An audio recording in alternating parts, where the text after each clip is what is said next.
Good morning. What a nice day. And let's make this day even more nice by talking about the most beautiful marvel of network engineering, that is BGP, and making it a little bit more secure. This is a brief overview of some developments related to a specific extension of BGP, the BGPsec. Don't worry if you haven't heard about that yet. Not that many people are running this in production yet for various reasons that we will try to find out. What I would like to set as a set of expectations here for the whole of the day.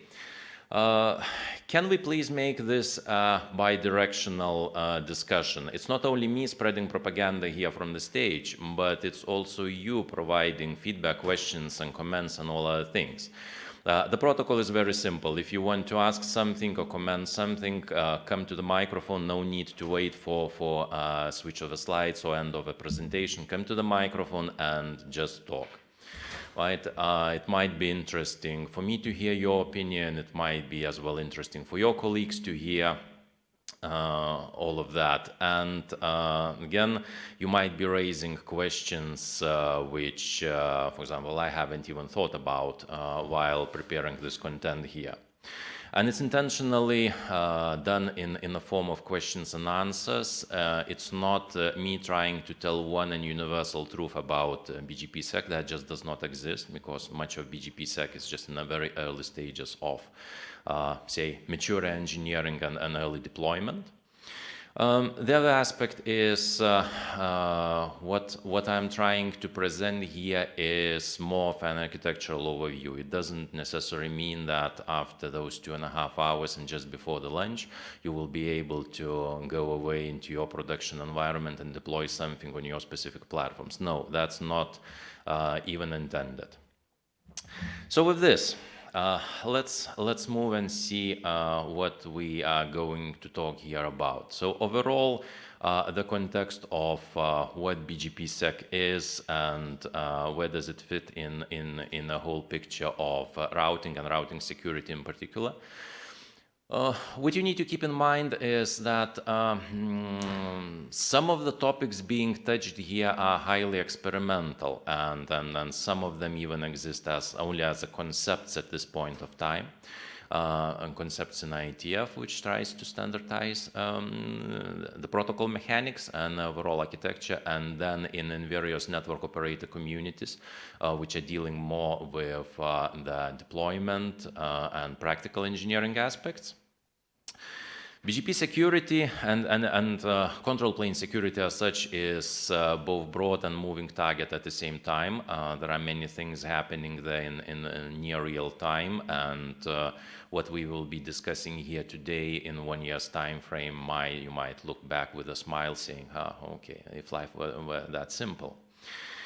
It is intentionally not talking about vendors, so if you want to find out what particular commands you need to feed into your particular platform of your favorite vendor, you need to consult with the documentation of that vendor.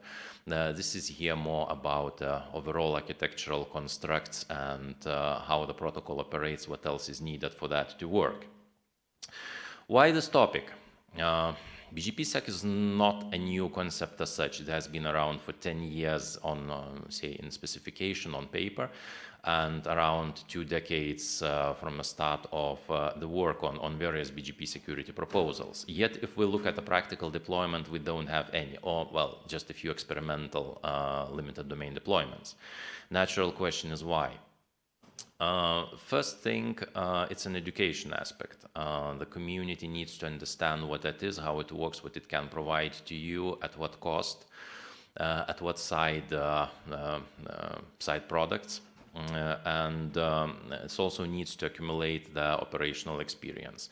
Clearly, we see a rising interest in more strong security to BGP than we have today practically deployed. And practically deployed today, we have origin validation of various forms. This is driven mostly by the events happening around us every day, all sorts of successful attacks on routing infrastructure.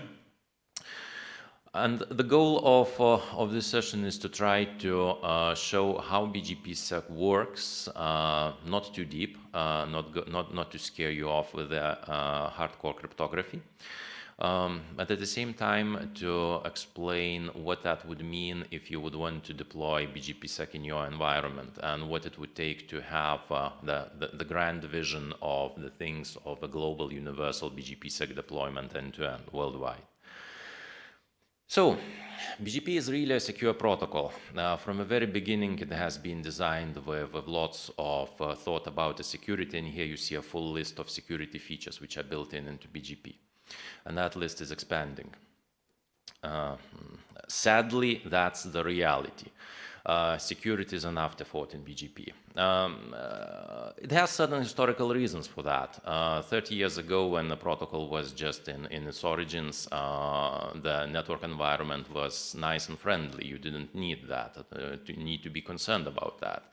Later on, when you realize that you need to bolt it on somehow, that process was neither nice nor simple, because the certain, say, fundamental engineering decisions which were made at designing the plain or unsecure version of BGP, they have a strong influence into what we have today and how we operate with that. So this slide is a joke. Right. Just to raise your attention that the topic of BGP security is sadly and painfully incomplete. Now, if we are coming more to a more serious tone of the discussion, if we look at about security in the routing system, there are two large parts of that. There's the protocol itself, the transport side of the thing, which carries messages over wire, and that's a simple thing. Yes, it's fascinating to see how the bits and packets are going back and forth, but that's both simple and doesn't decide much. The far more important part is the information security aspect of the routing system. That's basically what information you can put and at what points, what you can originate and from where in the network you can originate, who can do that, who is authorized, say, to proxy originate certain things, who is not. How do you validate that what you have received is in fact genuine and valid, and not only valid but correct from the overall routing information point of view. Imagine a network operator called Charlie Root, who has a brilliant reputation and who has claims that, look, I'm now advertising this very nice /24 prefix. It really belongs to this particular ASN, and well, you have to believe it because I'm Charlie Root and my reputation is really brilliant. That's how majority of the current routing infrastructure security works. The hard part about trying to validate and verify the routing information security is that it is not autonomous, and that means that you don't have enough of the information, enough of the visibility on the protocol level itself to make that decision. You need to consult external entities, external databases, call them so. Starting from the most widespread all sorts of registries, IRR, regional registries, private ones, and so on. And if you look there deeper, there's no authentication in that data. Anyone mostly is free to put whatever they want there. Well, of course, you come to some registrar portal, claim that you are Charlie Root with a brilliant reputation, and you put whatever data you want there. And the rest of the network tends to trust that. And the hard part is that there is no easy way to verify that information, both on the register side and on the protocol side. The developments in the cleanup and the policy changes with the registries, it's going in the right direction, and it allows for more verification of what is being put there. But if we look at the protocol side, there's mostly just nothing there. Also, trying to do that, yes. Please come to the microphone and claim your prize for the first question. Alexander Lemin, yeah. Curator Labs, and I have a question, but not for you, but for our audience first. So how many people in this room do actually run BGP on a daily basis? Right. That's a lot. Nice. Could you please speak to the microphone? That's a lot. Nice. And how much of you do actually have signed ROAs? Signed ROAs, routing authorities. I'm sad. 5 hands or so. I'm sad. And then not a question, but a statement for the rest of the people that don't run BGP, but in this room today. If by chance you think it doesn't affect you, I would refer you to really nice paper from Princeton University from Jan Rexford team. And it's called Certificate Authority Bamboozling using BGP. Look it up at Google. And even if you don't run BGP yourself, this topic, this discussion affects you daily. Even if you use cryptography on the internet, which can be bypassed, proven by this paper. Thank you. Thanks for the point, and that's a really nice example. Well, if you have a comment, if you have a question, something, well, please don't be shy. Microphones are up here, and just state what you have to want to. So, why BGPsec? First thing, BGPsec is a name for an attempt to put some more verifiable security into BGP. It's an abbreviation of BGP security in a similar way as IPsec.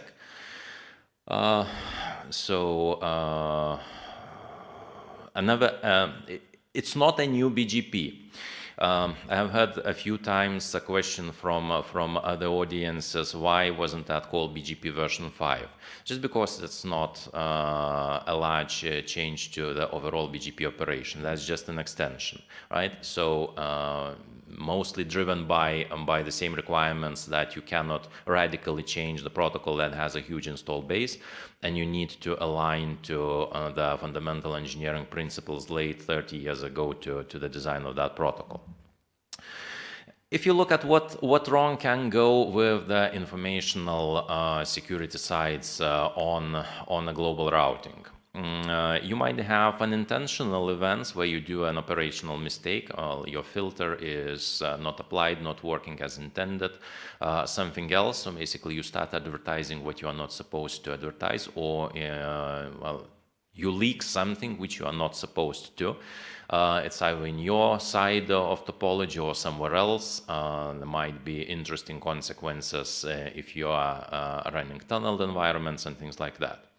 And there's also a growing number of intentional such type of events where those who have interest to deflect or influence the traffic flows tend to inject the routing information into topology at various places, basically trying to attract the traffic.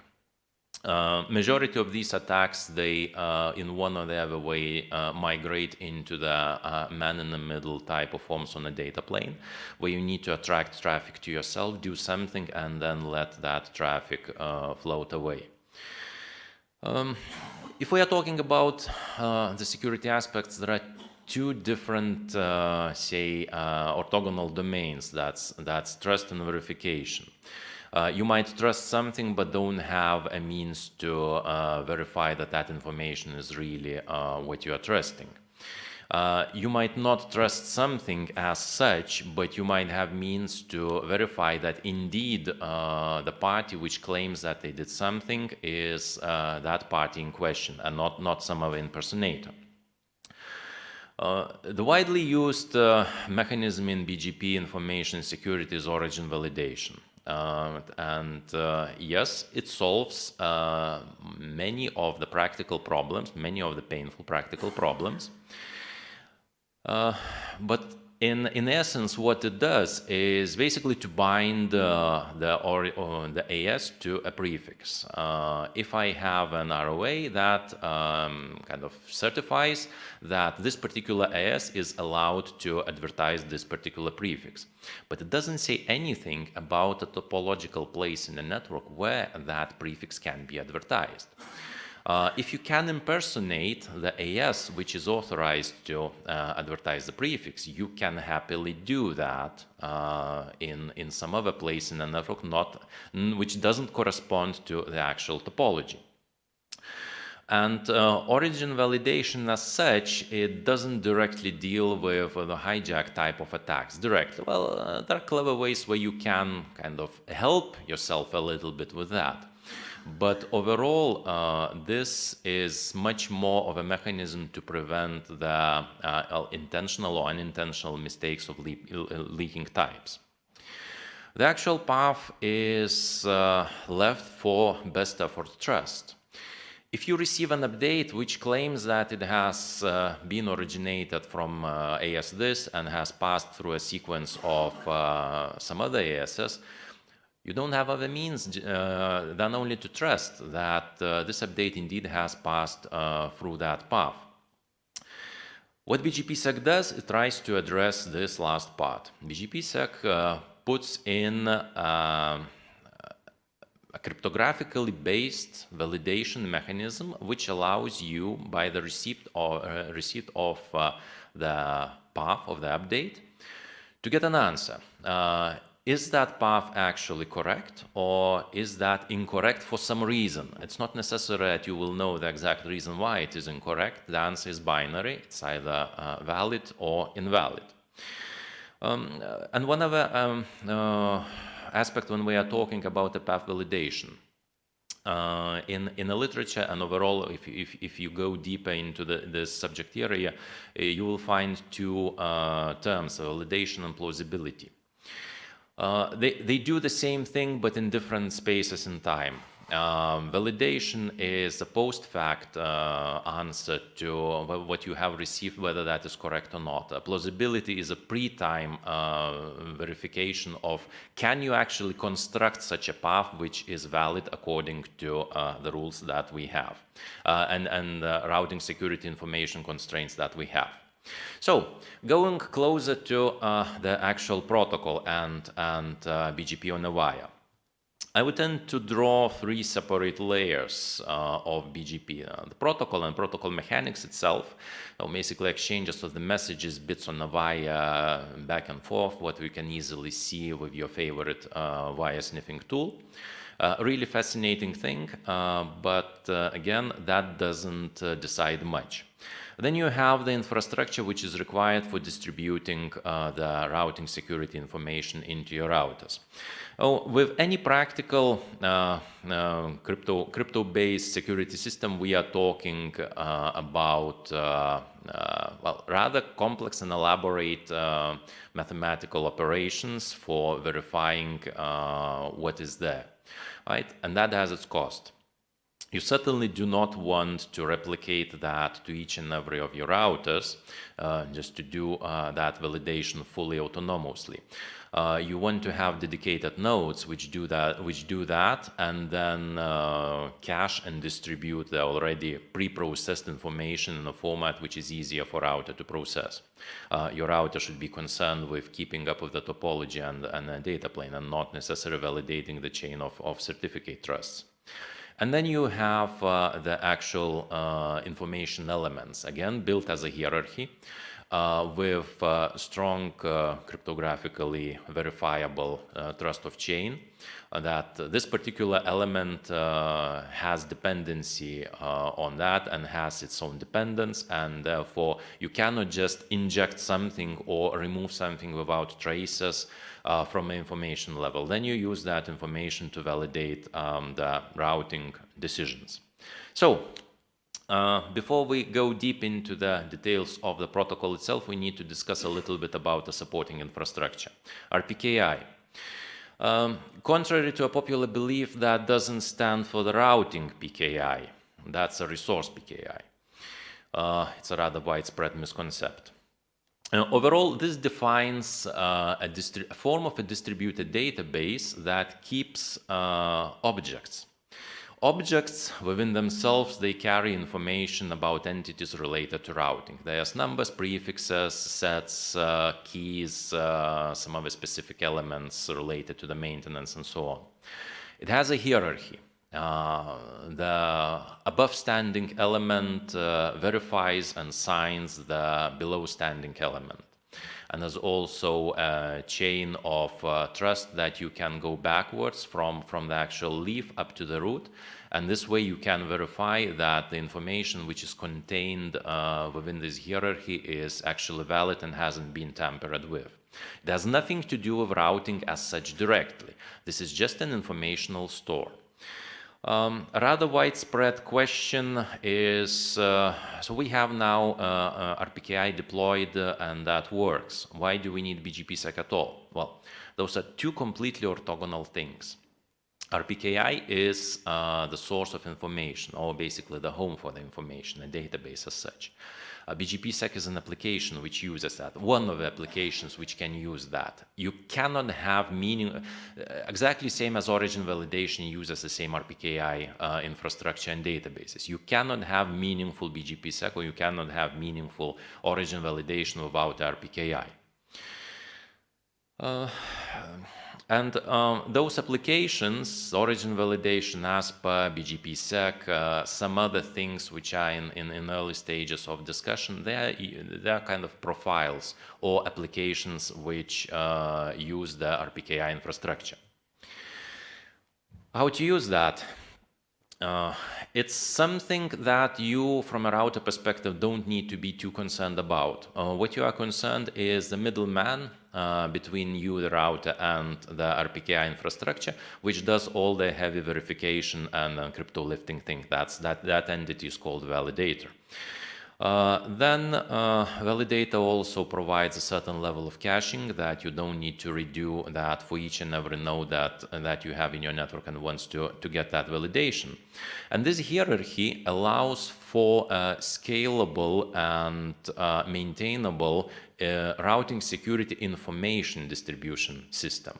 It doesn't deal with the actual application of that information. That's a job for the router. RPKI and the RPKI infrastructure plus the validators plus the caches and other tooling is needed there only to provide you the means to distribute the routing security information to the routers. The actual protocol, bits on the Y, it's RTR, RPKI to router protocol, a simple binary mechanism for router to request something and for the cache and validator to provide those responses back. BGPsec. The overall idea is really simple. We take an AS path, which is a fundamental path attribute in BGP operation for path decisions. And we augment it with signatures of what is contained there in that attribute.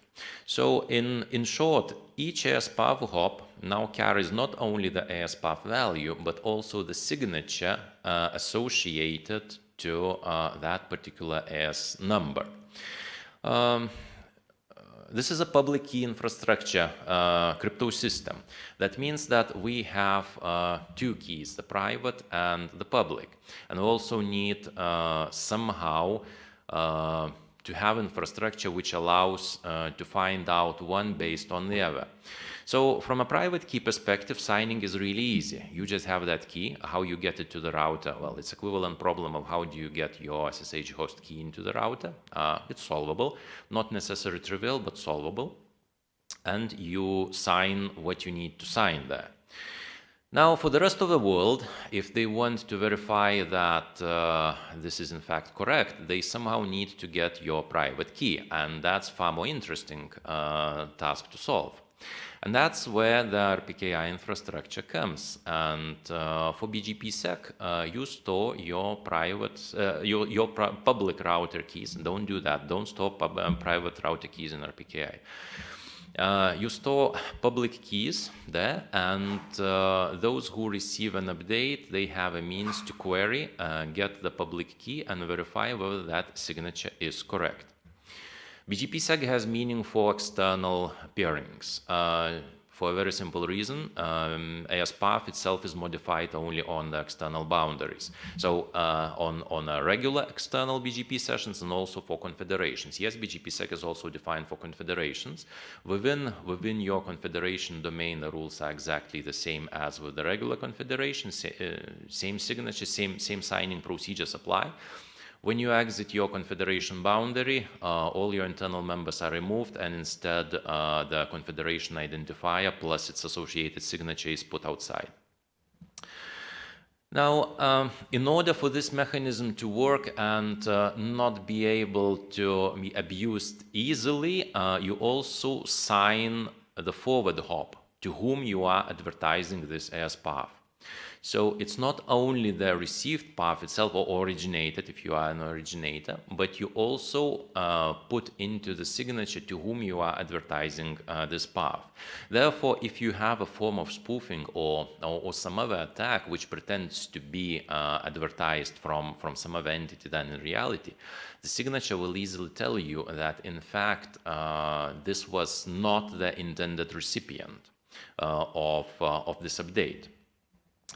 The third aspect, each prefix is signed individually. There's a rather widespread, I would say, a horror story that BGPsec is really resource hungry and it breaks update packing, it breaks lots of other, say, internal implementation optimization aspects, and overall it works only in theory but not in practice. Later we will see, based on some experimentation, that that's not necessarily true. What you need to keep in mind, cryptography has its own associated cost. Of course, you will have more, well, not you, your router, will have more work to do. But given a smart and credible implementation, you still can do a lot of caching and attribute pre-encoding, and you are not constrained only by the BGPsec as such. So it's a really widespread myth that BGPsec breaks the performance beyond practical limits. No, that's not the case. Why do you need to sign each and individual prefix separately? Again, for avoiding the prefix impersonation attacks. If somebody advertises you a path claiming that there is an associated prefix, but in fact that prefix inside the update is different because the prefix itself is carried in different path attribute than an AS path.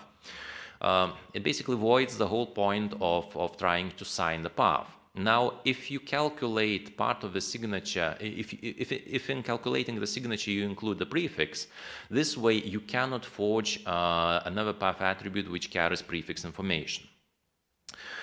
In absolute numbers, again, depending on where in the topology you are, out of 950 plus minus 1,000 prefixes that you have today, update packing and other, say, caching optimizations allow you to reduce that to an order of, well, between 100 and 200,000 of prefixes. That's roughly around, well, five times. Yes, that's an important optimization. But again, this is in a domain of implementation. If your implementation does the, say, naive textbook type of implementing all of this, you should not expect high performance anyway there. If you invest time into engineering the basically optimization aspects of that implementation, you can get the cost of several times of a performance loss if you enable BGPsec, but that's not several orders of magnitude as is rather widespread in, say, in the industry. Then talking about the signatures, it's the same digital signature algorithm crypto system which is used in WebPKI, the browser networking world. The underlying crypto system is elliptic curves based. Previously, when the protocol was just being standardized, that was an RSA-based crypto system, and experience has shown that it has severe scalability limitations. Now, with the elliptic curve-based one, the The browser networking world cannot be wrong here due to the scale. They operate at far higher scaling limits than in a routing system, and that works sufficiently well.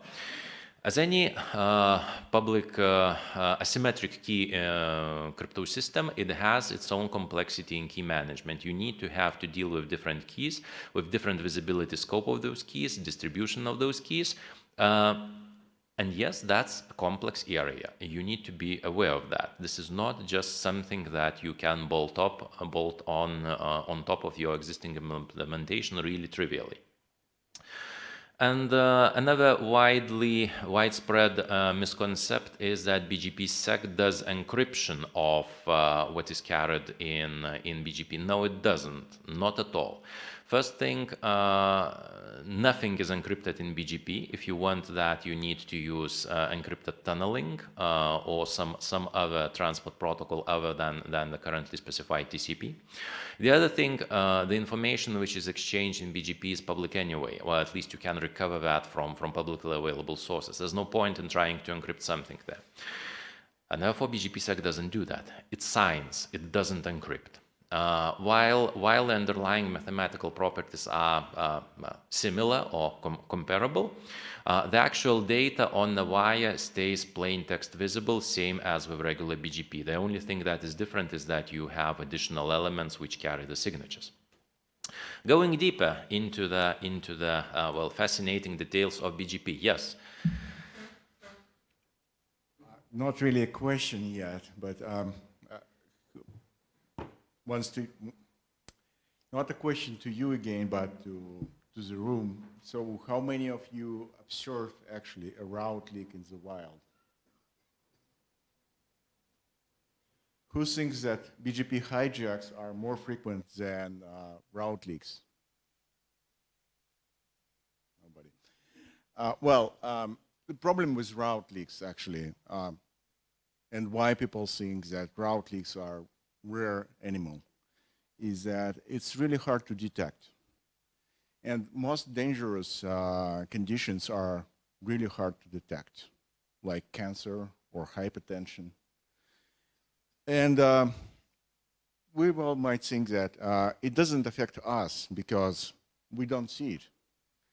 Well, just as we speak, one autonomous system, number 8452 from Cairo, Egypt, leaked exactly 994 prefixes, and its ongoing incident with propagation of 92%. This is acceptance rate. If it was hijack, I don't think that propagation was above probably 30%. Because even at partial deployment, RPKI is really effective at squashing hijacks. But why it's important? Because it affects Alexa name servers, banks, multiple certificate authorities, and it does affect TLS. And specifically speaking, Mozilla Certificate Authority. And nobody notices. That's the problem. A good thing that most likely is this is just a misconfiguration. Some fault on provider side, and they were apparently using some kind of BGP router optimizer. But the problem is if it was malicious, good example would be BGP incident with Amazon and one cryptocurrency exchange, which lost multiple millions of dollars in a matter of minutes. So this is how severe it could be if it's really malicious. And if you want to know more about this particular incident, talk to me at lunch. Thank you. All right, so thanks for that. And certainly what you are doing on behalf of the curator is really valuable for the industry overall, right? Monitoring is definitely needed. Proper operational hygiene in terms of setting up proper filtering would help in many of those cases. Just that we have a reality, well, a sad reality, that filtering is not there. Well, for whatever reasons, right? And I'm not here to try to convince you that you need to filter. You have to filter, but, well, you don't do that. You or not necessarily you, somebody else. It's just a reality in which we live with the global routing system, that the operational hygiene there is not up to the level. Therefore, we need mechanisms which would allow us to detect such things. That's one. We also need mechanisms which would prevent or limit the damage of such incidents happening. That's again, if we are talking about the BGPsec in particular, that's only one of the tools which tries to address certain areas in this domain. It doesn't necessarily mean, and you should not get that impression, that if you deploy BGPsec, all your routing security problems will be gone. No, they will not. BGPsec solves a point problem, a wide problem, but again, that's a point problem. But you need far more than just one point protocol in order to claim that overall your routing infrastructure is safe and secure and in a healthy state.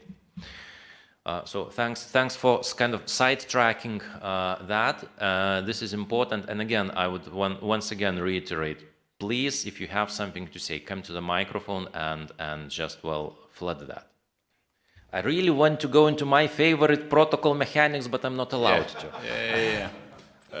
So the question is, when you so my name is Dmitry Belavsky, I work on Red Hat. The question is about cryptographic validation. When you speak about the chain validation, you should specify the trusted source of the root certificate you validate.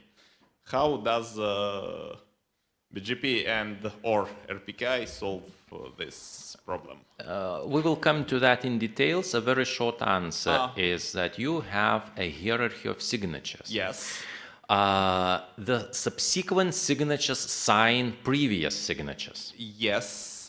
And then that's on a wire level, right? So recursively, you can verify that the signatures themselves, they were produced on the data which you already have received. Yes. That basically gives you a recursive validation of the on-the-wire data. Yes. The validation of the information is equivalently chained on the RPKI database side. And then you have the validator in the middle, which translates one chain into say, the basically public keys, which are needed for validating the other chain. So who validates the public keys? Which public keys? Because there are... You have a source of public keys that you use for validation of signatures. Okay, right. So it's a hierarchy which is rooted at the ICANN, the Internet Corporation of Assigned Numbers. It signs 0/0 and all AS paths, or all AS numbers. Then below that there are 5 RIRs, the RIPE, the ACNIC, AFRINIC, and then the remaining 2, which sign their blocks, both of the prefixes and the signed numbers. Then there are LARs which sign the prefixes and blocks, and then there are, say, end registries which sign their particular prefixes and ASNs. And the root of trust is ICANN, yes, and then it goes downward. So eventually, if you want to verify, you start from a leaf, you go up, and you verify. You don't go up to the ICANN root, you go to what is called the TAL, the Trust Anchor Locator, which 5 of those RIRs, right? And then this way you get an answer that, in fact, this information chain is valid. Okay, thanks. Right, so we will actually have that in the scheme. So, well, you decided to jump ahead. That's fine. Sorry. Not a problem at all. Well, I once again got distracted from my favorite protocol. Well, last chance. Do I get my favorite topic, or still somebody wants to comment on something? No? Excellent. So, pieces on a wire. That's a new BGP path attribute. Simply a container which carries a little bit more octets than AS path. There are three parts of information: the actual AS path, the hop count. So if you are fond of prepending and you like to prepend your own, well, or your neighbor's AS 57 times for whatever reasons, good or bad, there are good news for you. You will consume only one entry, and one field in that will simply tell that it is repeated 57 times. The reason for such a design is elementary resource cost savings. Each AS hop needs to be signed, so that means for each prepended value you would need to calculate a new signature. Therefore, if you would need to calculate that each time that you prepend, it's exactly the same AS number that you are prepending. Well, you will just wastefully use the resources. Therefore, the protocol is extended in a sane way to carry the hop count, how many times you prepend, without actually prepending that value on the AS path. So if you look into your router's command line output, you will certainly see the fully prepended AS path. But on the wire, it's not carried as an expanded string of prepended AS numbers. It's condensed, carrying one value and the number of how many times you need to repeat that. The signed path is exclusive to the unsigned path. You cannot have both at the same time. You can have them both for different updates. You can have them for different peers. That's absolutely legal. But you cannot advertise the same prefix, both signed and unsigned. That's a protocol violation. Well, it makes perfect sense, right? Otherwise, you will just put the neighbor into confusion. BGPsec allows for partial deployment. You may enable it only for selected prefixes, and that's in fact the most common expected deployment scenario, at least initially, that you enable this for high-value prefixes, and you sign and verify only those. The rest are advertised as they are advertised today. So the AS path is not deprecated, it's still used, it can be used in parallel. The only thing that you need to remember is that they are exclusive. You cannot have both of them at the same time within one update, but you can have them both within the same session. The only thing that for different updates. BGPsec signs only announcements. It doesn't do anything with withdrawals, again, for a very simple reason. Withdrawals don't carry an AS path. There's nothing to sign. BGPsec signs only AS path, not other attributes. And you might argue that this might not be sufficient. In a sense, AS path is quite high on the BGP decision process for selecting the best path, but there are other influences, and most notably communities, maybe some metrics, which also have influence. And again, this is something that we need to gain more experience in practical deployment from the community, whether that is really needed. Extending the protocol itself to cover other attributes is not a hard task. Whether that is needed is an open question, and personally I'm leaning more that it's less needed than needed. Communities tend to operate on a rather limited radius. Typically that's just adjacent to neighboring AS. There might be scenarios where they have impact and influence transitively too, definitely, but then again it comes down to the overall network design aspect. If you trust signaling something over an unreliable party, and then it's a big question whether you should have such signaling in the first place.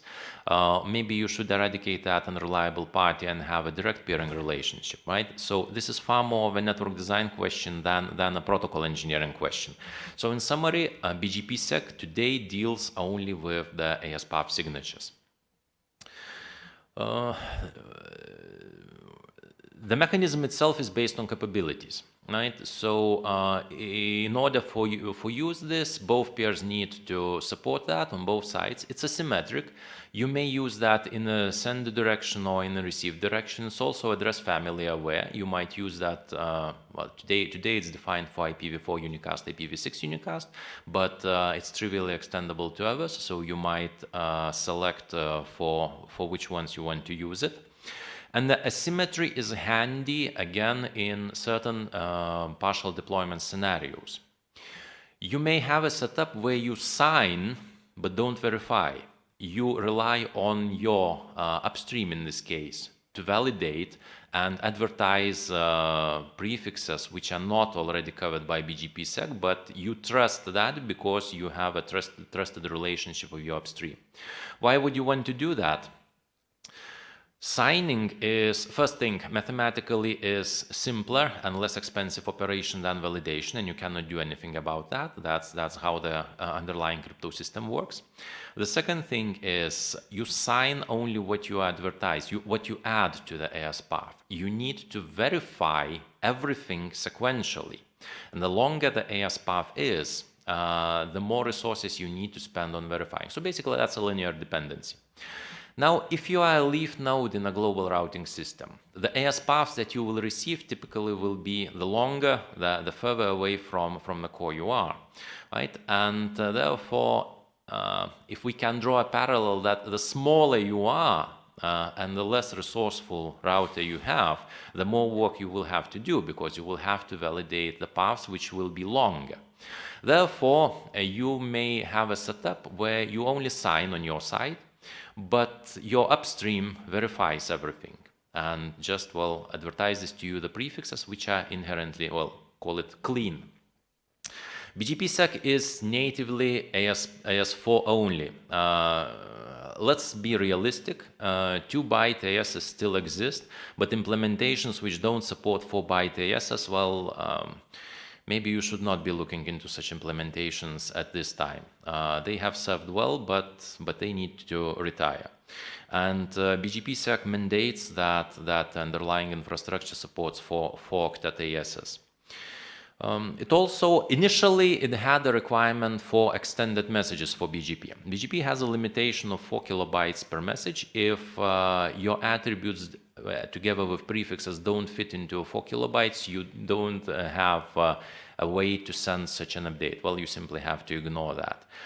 Sometimes that happens in real world, yes. Signatures add quite large amounts of additional data on the wire format, and therefore there was an extension initially mandated, now only recommended, to extend BGP messages up to 64 kilobytes. Well, 64 kilobytes of BGP will be enough for everyone. And sadly, you won't be able to extend that easily because certain fields are only 2-byte in length. On the other hand, with RSA signatures, it was a real concern that we may run out of space for, say, moderate to long AS paths. It was adding over several hundred bytes, on the order of several hundred bytes per hop. Move to the elliptic curve crypto system has shortened the signature significantly. And today, the actual wire format adds 100 octets, 100 bytes per hop. So that means that you can have, well, more or less, say, 30 to 40 hops of the AS path without extended messages. Remember, you have only one prefix. You don't have prefix packing. Therefore, it's not a limiting factor, and you have still some space for some other attributes. Of course, if you are a lover of large communities and large quantities, and yes, there are entities which tend to tag prefixes with like 200 of the large communities, you might run into problems. At this time, I would probably question, do you really need to have 200 large communities attached to some prefix, which is advertised globally and has meaning only locally within your AS, right? That's an operational network hygiene. You should remove communities which have no meaning outside of your AS. That's just an elementary routing system cleanliness. I never knit into the details of the on-the-wire encoding. It requires to use of a multi-protocol container, so we don't have ambiguities like in IPv4 unicast encoding. And this, yes, this is the right step, but that's kind of a BGP protocol mechanic maintenance, which should have been done long time ago, but nobody did it. Now, finally, with BGPsec, that is also solved. Now, coming closer to the actual crypto things on the wire. No, BGPsec doesn't carry a certificate on the wire over BGP. So that's you cannot use BGP for certificate enrollment or revocation list or something like that. No. It doesn't carry anything except of the actual identifier of a public key. Not the public key itself, but only the identifier of a public key. The public key data is carried in the RPKI database, and you need to get that via other means. So if you are familiar with the inner details of, say, the crypto systems and the certificates, so that's a subject key identifier which is carried in the actual BGP message. It's 20 octets, which together with an AS path uniquely identify the key which is needed to verify this signature. And in order to use BGPsec in practice, you need to have another supporting protocol, that's RPKI to router. The same protocol which you use for your origin validation. And via that signaling channel, the router gets the actual public keys required for validating the signature. So private key lives somewhere deep within the router, and the local signing operations are done without consulting anything. Right? For validating the signatures, you need to have access to external public keys. So looking at the transmit side operation, you have three elements: the AS path, the prefix, and the target to whom you are advertising that. You take that structure, take the hash out of that structure. It's not a signature directly over that data, but over the hash of that data, simply to again, cut on the resource load for signature generation. Sign it with your local private key. And append, same as you do with the AS path appending on sending out the AS path, you append the AS path together with the signatures and send it out. Now, this signs both what you add and everything prior to what you have received. Again, the longer the AS path gets, the more time you need to spend calculating the hash, but the signing time is constant. And that is one of the strong aspects of, say, resource savings. The cost, yes, that's important cost, and that's a large cost. The cost is in calculating the hash value. The longer the AS path, the more time you will need to spend on that. And the expensive part is that this is dealing with memory. Calculating the actual signature, while the mathematics there is involved, is complex and resourceful, it doesn't need to touch the memory, so it's much more bounded. And therefore, there's a widespread myth in the community that in order to have BGPsec practically deployed, you need to replace all the hardware, and you need to have specific crypto accelerators, and you need, well, above the roof capabilities of the processing power there. No, that's not necessarily the case. Again, it depends on how your implementation can use the underlying platform resources in a smart way. But say platforms which have been released in the last decade, so last 10 years, they are more than capable of performing the actual, say, compute tasks required for BGPsec operation, for signing. For verification, we'll come to that soon, that's a little bit different, but at least you can start, say, initial asymmetric deployments with your existing hardware. Of course, if your favorite vendor implements BGPsec, and that's another open question. The actual algorithm used there is Prime 256 elliptic crypto curve. What is important from a troubleshooting perspective, if you are used to looking into a sniffer output on BGP operation, you would naturally be inclined to see the same on the wire data for the same messages that you are sending out. With signatures in this elliptic curve crypto system, it's different. The signature calculate every time when you calculate the signature for the same data, the signature value will be different. The reason for that is that there is randomness involved. In order for this system to be secure, you need to have a source of quality random numbers. Therefore, each message needs to be signed with a new, fresh random number. And a word of warning, and this is serious. There are reference implementations in the field for BGPsec which will leak a private key in 2 messages. You certainly don't want to do that. For a very simple reason. They implemented random numbers incorrectly, right? So there's a function for generating random numbers which returns 27 every time it is called, right? It certainly helps you for troubleshooting because you will get numerically the same signature. It will be easy to, your eyes will easily detect that in a stream of octets. But it's enough to have 2 such messages, subtract one from the other and do some other calculations even back on the paper, and you'll get a private key. And then, well, then if you have private key, you are happy. The outcome of all of this, cryptography is a hard task to do.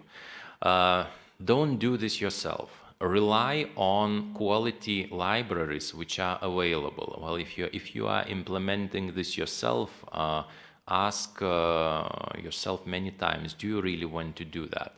It's really trivial to screw up on a crypto side, and the end result will be really painful. And this is serious. Leaking the private key, which is used for signing, basically allows for an attacker to impersonate you without any limit, right? So they can sign anything on your behalf, and the rest of the world will believe that. And it might be, depending on how you distribute your private keys, it might be difficult for you to even do something about such a situation. So, looking at the receive operation. The verification, again, is equivalent.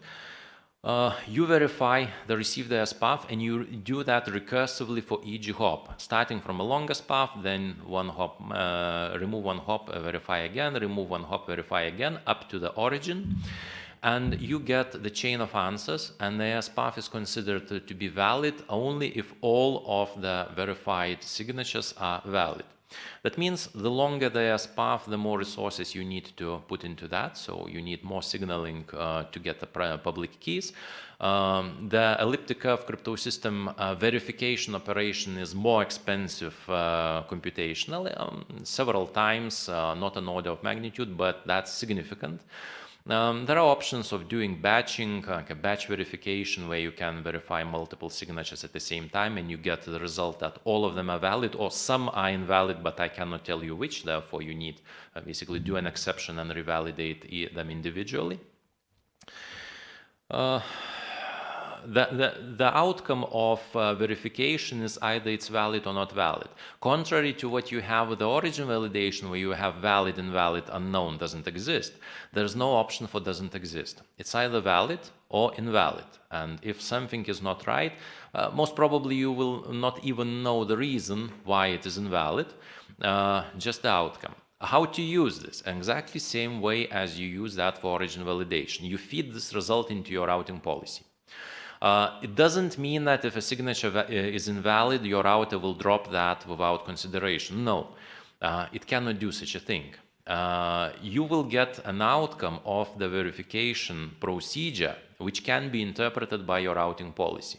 Now, how do you treat that? It's up to you, right? It's for your policy development. BGPsec by itself doesn't take any decision. And if you don't do anything at all, the invalid signature will be propagated further. Well, it can be propagated further if your implementations allows for that.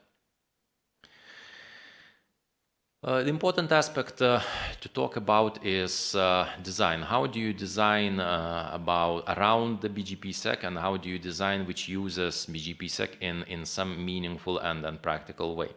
So first thing, it operates across the AS boundary. Inside of your AS, you don't have BGPsec. You have to have support for BGPsec. It's a non-transitive attribute. Therefore, your reflector or say your reflectors within confederations need to support that. This attribute needs to be propagated from external peer to external peer. But inside of your network, no signatures are modified and no signatures are verified. If your implementations allows, you can inspect, for example, but that's something not that I would see a need for that. But at least from the conceptual point of view, that is possible. However, BGPsec has meaning only on the external boundaries of your ASs. Therefore, if you have a reflector-based setup, and try to compare that to the confederation-based setup from the same scalability points. In this case, confederation-based environment allows you for more knobs to control purely from the BGPsec aspects. Again, the specifics of losing the paths and incomplete visibility in the reflector environment stays the same. It doesn't change at all with the IPsec. BGPsec, I'm sorry. Now, BGPsec has practical meaning end-to-end. It means that you cannot have one router on one side and the other on the other side implementing BGPsec. It has no value because if this attribute is not understood end-to-end, you lose the visibility of the signatures end-to-end. You might have a segment of several nodes. They will sign, but whenever you advertise that to the non-BGPsec capable neighbor, you lose all the signatures and you cannot recover that. They simply don't exist. Therefore, partial deployments, they will start with from limited domains, right? So you have an isolated environment and there you can start building it. Then you expand that outwards, and this way you build a larger hierarchy. You cannot deploy BGPsec in fragments. It needs to be end-to-end. Well, end-to-end within your domain, whether that's limited domain, whether that's a global environment. And one of the practical and first places where BGPsec can start to be deployed are exchanges. Exchange is a closed domain. It's a limited environment. It has a route server and the peers who are connected there, right? And if you have BGPsec coverage end-to-end, you might get, well, all those nice benefits that have been described here in an environment which typically doesn't have public monitoring. And yes, interesting attacks and attempts for attacks do happen in exchange environments. And certainly there is interest from exchange operators at least to look into that. We'll later come to the practical aspects of implementations and see that, well, good intentions are really nice, but that's not enough. You need to have something concrete on that. One thing to note that BGPsec can disclose certain information that you're probably not too keen or even not aware that it can be disclosed. The router generating the signature does that based on its private key. That private key is associated to a globally visible public key. If the keys are different, if private keys are different, the public keys will be different, and therefore the signatures will be different. And this may allow for the external party to observe the actual path, an actual path on a router level, right, on your internal infrastructure level over which this update has traversed. That's because that it identifies the exact node which generated this signature. Typically, you would not see this with plain BGP. You will see that it has passed over this AS. Right? But here you will see the actual pairing link over which it has passed. Is that a problem? From a technical point of view, that's not a problem. It might be a concern or maybe a problem from an administrative point of view that you will be disclosing the links which otherwise you would not be willing to disclose. What to do about that? From a technical point of view, you might assign your peering routers the same private key. Therefore, they all will have the same corresponding public key, which will be the same for all your pairing nodes. And therefore, signatures generated by that private key, they will be indistinguishable from a perspective of other nodes. However, what if you get one of those nodes compromised? Well, the private key is compromised for all the routers. That's a question of a balance. How much of the, say, unintended visibility you want to have compared to what level of, say, resource-proof security you want to have on your side. Maybe in reality, and again, I'm saying maybe just because we don't have practical hands-on experience with a large-scale deployments of such schemes.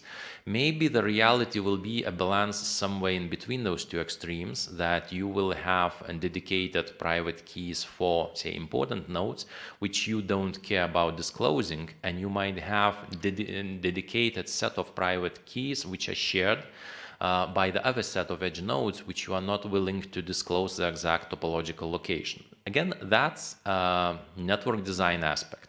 The protocol itself will operate happily either way. It depends on how do you basically deal with architecting your key management and say, security architectural aspects.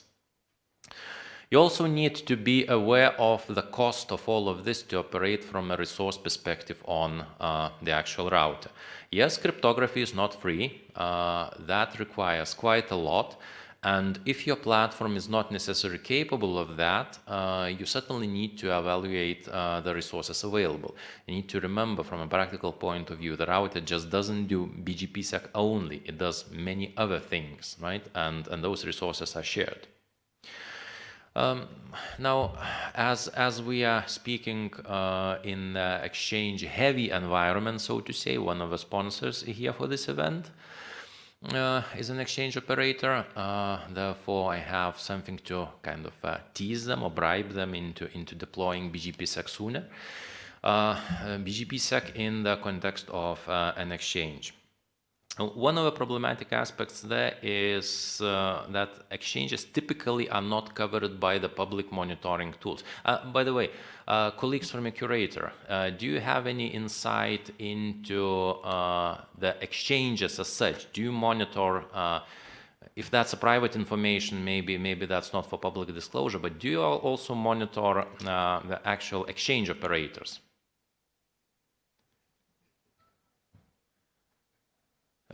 Alexander, you probably didn't hear that. So I was curious, you from a curator perspective, yes, I understand that mails are far more important than my stories here.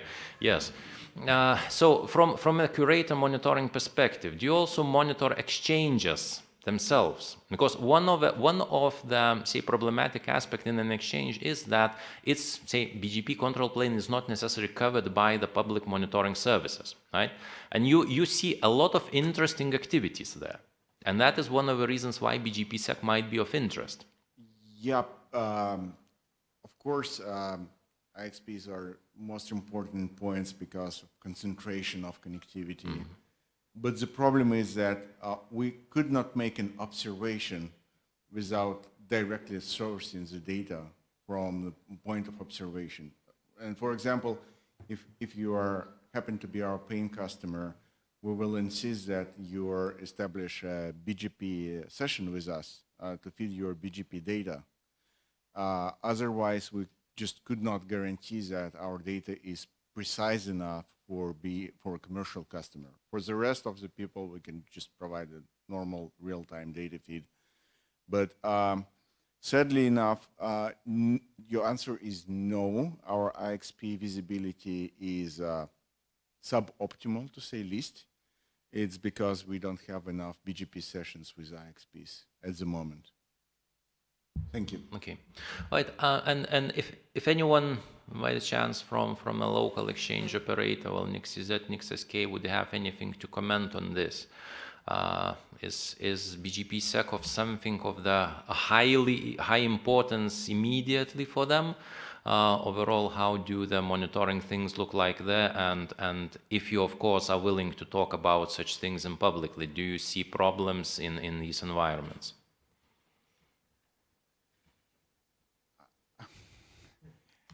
My friend, you're too optimistic. Let's start with ROAS. People, sign your ROAS. Sign your ROAS, pretty please. Actually, one of the saddest things that we observed in this year is it was actually first ever recorded attempt to knowingly weaponize the BGP in attempt to use a BGP to exercise a cyber attack, like in malicious way, not like this poor Egyptian guy that misconfigured his routes and became internet famous for today. But yeah, there are bad people and they mean you harm. So please sign. And by this, you will not only make it safer for yourself, but for the people around you. And yeah, BGPsec, I don't know. Probably we should have like micro BGP Fukushima, so people get really involved and concerned. Otherwise, yeah, do the presentations. Well, yes, this is an education aspect. But if somebody doesn't show up here and doesn't spread the propaganda, probably the overall outcome will be the same as it is today, right? Nobody would care.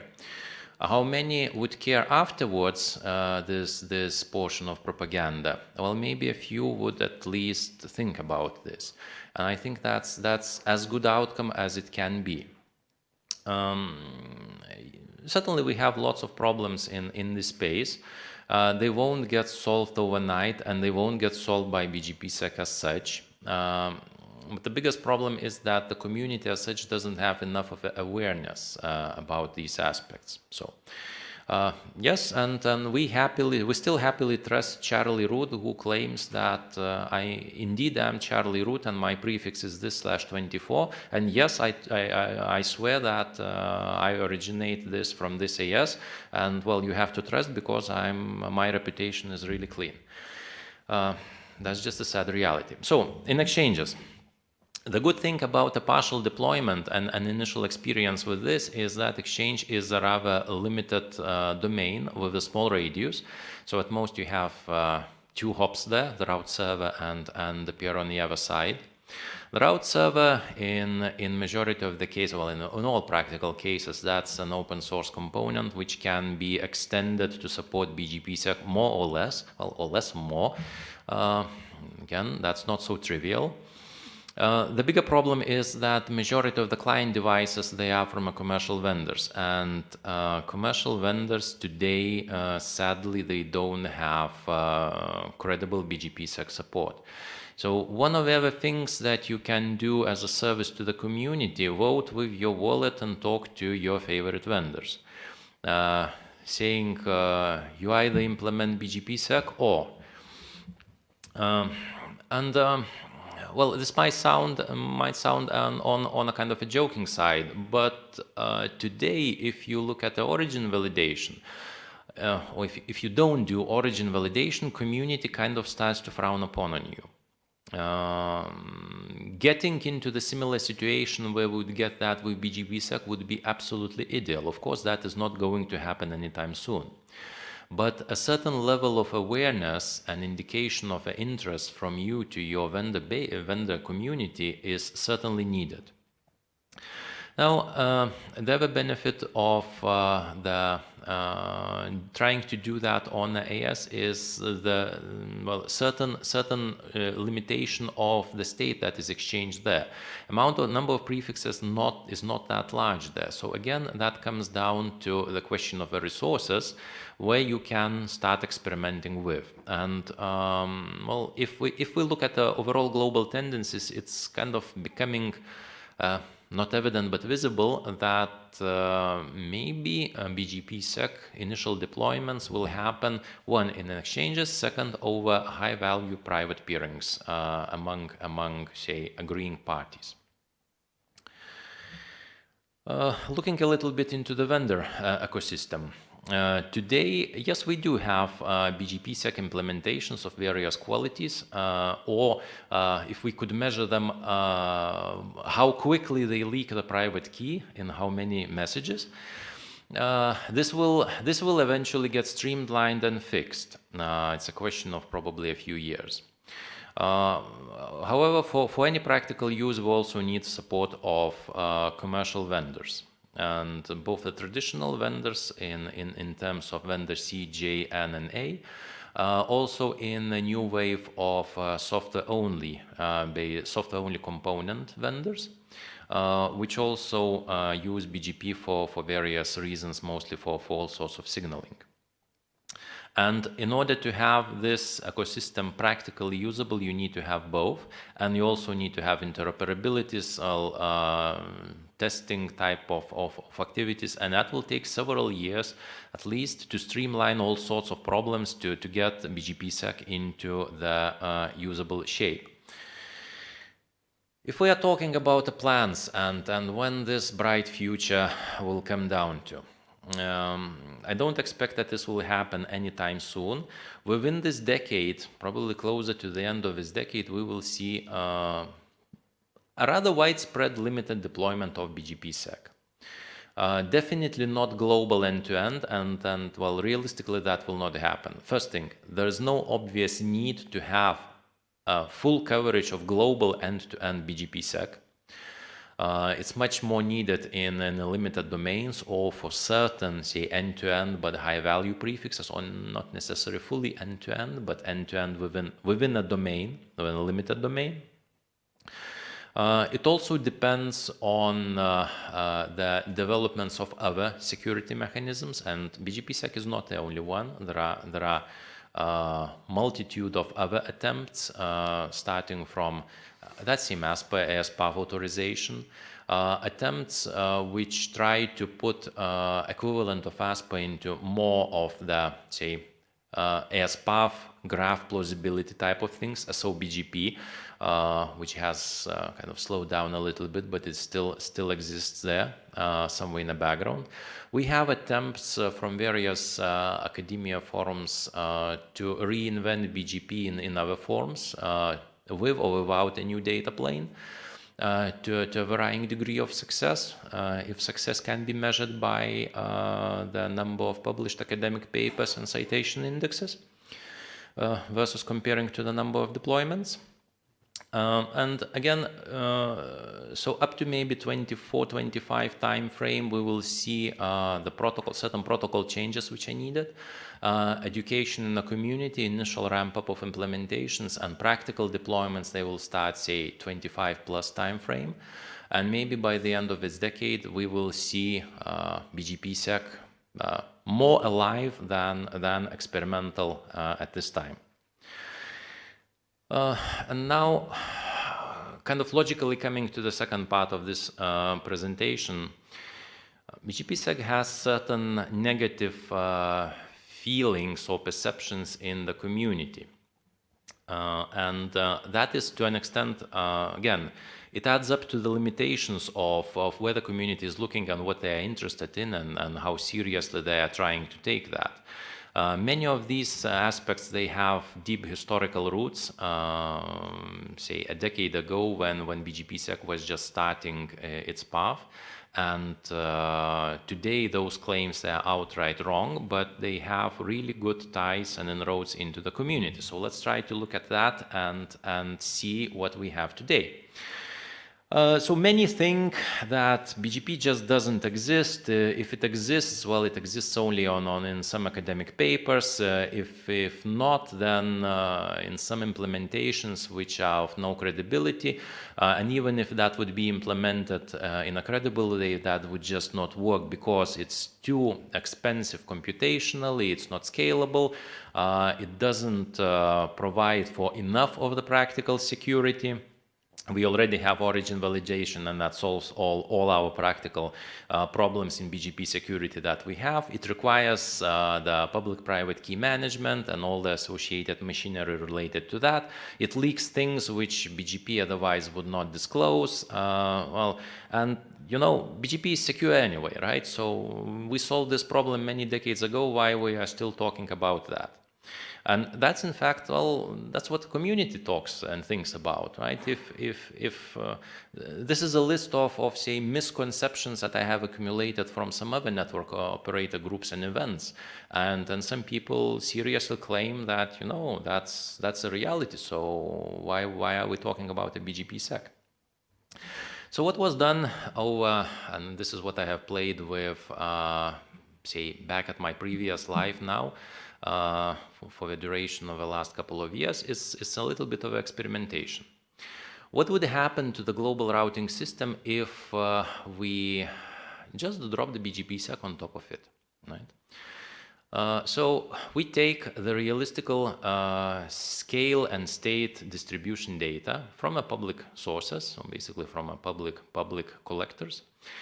We clean it up, massage a little bit. What is important to get from that is the number of prefixes, the distribution of prefix lengths, ratio of prefixes to the originating ASs, the length and the path, path length distribution, the ratio, basically the fan out of prefixes to the paths and things like that. And let's implement BGPsec together with the rest of the BGP machinery. And let's simulate the exchange environment. So that is, the actual numbers is 450 full view feeds. And we measure the total convergence time in a setup that doesn't have any meaningful policy except of pass all. So that's basically 450 feeds starting up, sending the same set of prefixes. And we measure the convergence time from the receipt of the first prefix to the propagation out of the last prefix to those 450 outgoing pairs. So we do the same experiment with plain BGP, and then we do the same experiment with the BGPsec, with all the instrumentation required for BGPsec, generating all the random numbers, keys, all sorts of other things, feeding that via RTR into the device under the test, and doing some measurements over there. And the results are quite vocal. So if it takes around a minute and a half to converge those 450 neighbors on exactly same platform, with the current generation of BGPsec, that takes over half an hour. Now we can argue that in an exchange environment you don't run a single route server. Still some people do, please don't, right? There are really nice things of running parallel route servers and multiple route servers, and for a reason, right?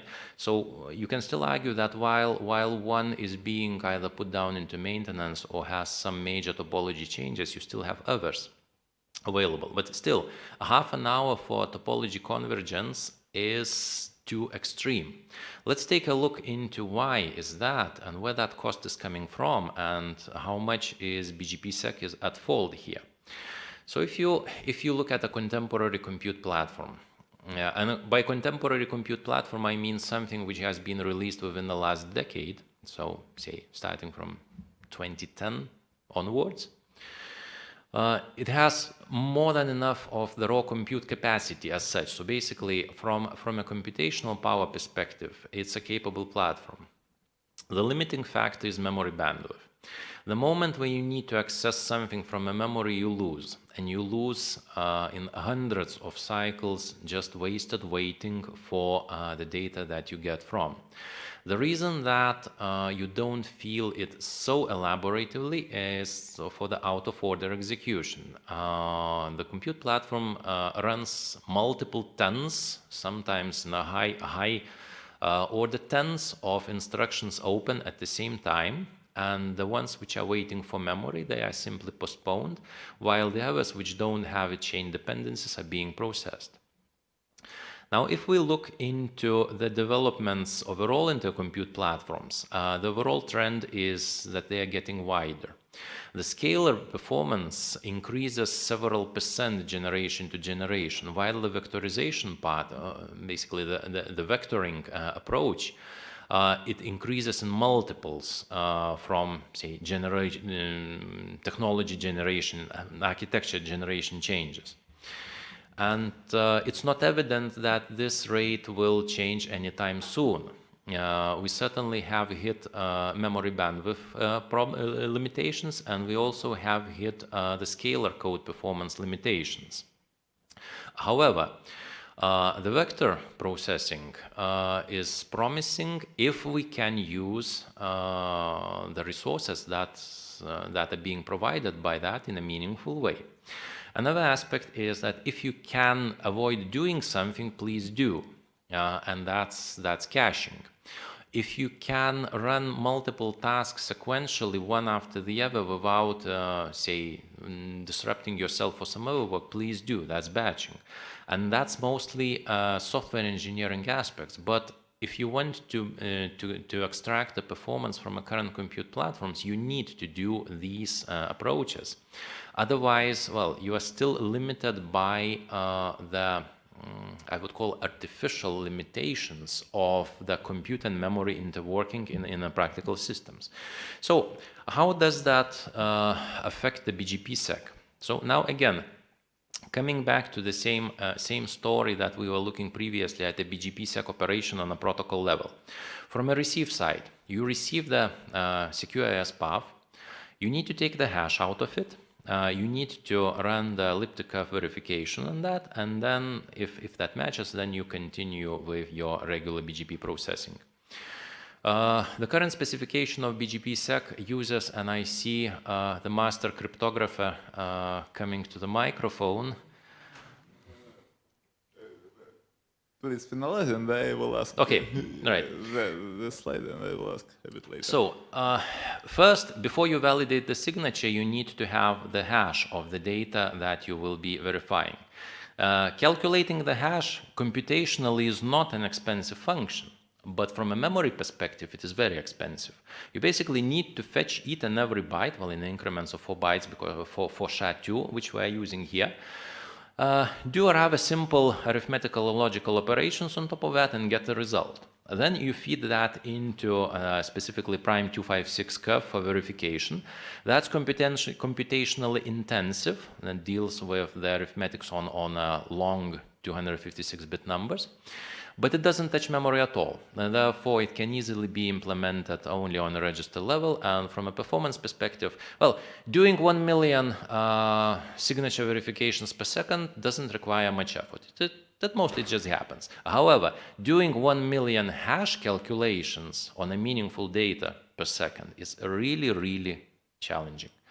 Therefore, we are limited by the data layout, and if we can address the data layout and make it more friendly to the underlying hardware, that's a huge potential for performance increase. And here we see in a diagram how that looks like in theory. So each signature block is 100 bytes. It has the actual signature, it has the key identifier, it has the AS number, hop count, and some flags and some other things. Everything looks really nice and sweet. However, if we look a little bit further, we'll return back to the previous slide, how that is laid out on a wire. On a wire, that is laid out completely in the opposite way that our platform would expect. You need to fetch some bytes from there, then some bytes from other side, and they are not aligned, they are not necessarily multiple of 4, and the SHA-2 requires that the underlying data is multiple of 4, and so on. So you spend compute resources and also memory bandwidth and at linearizing the data which you will be calculating the hash on, and only then you can do that. So this is really expensive, and if we try to address that, of course, this requires changing the BGPsec on the wire. But after the master cryptographer's questions, we will go to the next slide and we'll see what happens. So now I'm listening. Thank you. I have a naive question. How did you profile it? On which specifically? Are you asking about the hashing versus signature calculations? Yeah. I agree that memory fetching is much more expensive than dealing with the data which is in processor cache. But again, when we talking about bottleneck, we should always profile and see that bottleneck is exactly here where we expect it. Thank you. So the profiling was done on a constant timestamp counters on locked up frequency of the core, basically. So you calculate how many cycles you take for hashing for this particular block length. And you run that starting from, say, 100 going up to the longest AES path, right? And you see the graph of what is there. And then you do the same thing for constant TSC, basically for the signature verification. All of that is done on the fixed frequency of the core. That or all sorts of other things, they don't influence the results. And well, the ratio, if you are interested, I probably can show you during the break some nice or scary graphs, depending on how you want to interpret that. Basically, the step functions of those results and how does that compare to hashing versus the computation. So, looking into what vectorization can help us here. Remember from the BGPsec verification side, you need to verify all signatures for all the hops in order to get the result whether the path is valid. So that means that you need to calculate the hash for mostly the same data. Or at least that data starts at different offsets, but they continue, right? Because the AES paths, they are kind of included one into the other. So that means that we can have one set of instructions purely for hash calculation, but multiple parallel and independent streams of data. That's a perfect use case for vectorization. Well, just apply that and do it. Once you calculated the hashes, do exactly the same for the elliptic curve calculation, right? Feed in the keys, feed in the separate calculated hash values, and the algorithm is exactly the same. Just run it once for multiple sets of data. And eventually what you gain, first thing you lose latency, because vectorization has both its inherent cost and it doesn't have a one-to-one mapping on an instruction level to the scalar code. For example, SHA-2 requires rotation, and there is no rotation support in a vectorized instruction set of some flavors. Therefore, you need, instead of one rotate instruction, you need to have 2 shifts and 1 OR, which adds up to the cost. But if you look at the throughput is mostly proportional to the vector width. In practical terms, we can get a speed up of, say, 7-8 times or 15, even more times, depending on the vectorization platform which you are using. Your processor supports that. You have already paid for it, but just you are not using that. However, it's not enough just to rebuild your code base with some magic key for the compiler. No, you need to change a lot of things. And one of the major things is that you need to change the on-the-wire layout of the BGPsec messages. And that's certainly intrusive, and that requires protocol-level changes. From a transmit side processing, remember from the beginning of this presentation that BGPsec also signs the target AES number to whom we are advertising the update. Everything is fine with that. The problem is that that field is located in the very beginning of the message. And in this particular experiment case, this means that we have to calculate the hash value 450 times for the same prefix, because it 449 times, because it advertised to 449 pairs. And the problem is that the target AS number is in the very beginning, and it's different every time. That means by definition the hash value will be different. If instead the yellow part is moved to the back, we can calculate the hash once and reuse the cache value for the remaining 448 times. That's several hundred of times of a speed up for free, right? Again, only if we change the protocol a little bit.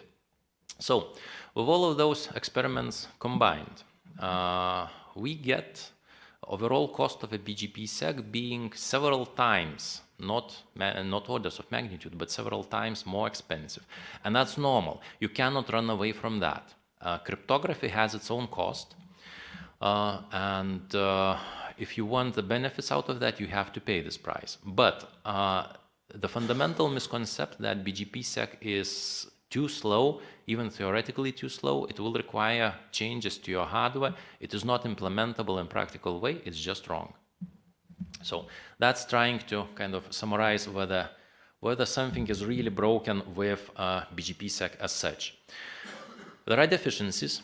There are areas which haven't been looked from a practical point of view. BGPsec has been specified, well, more or less 10 years ago.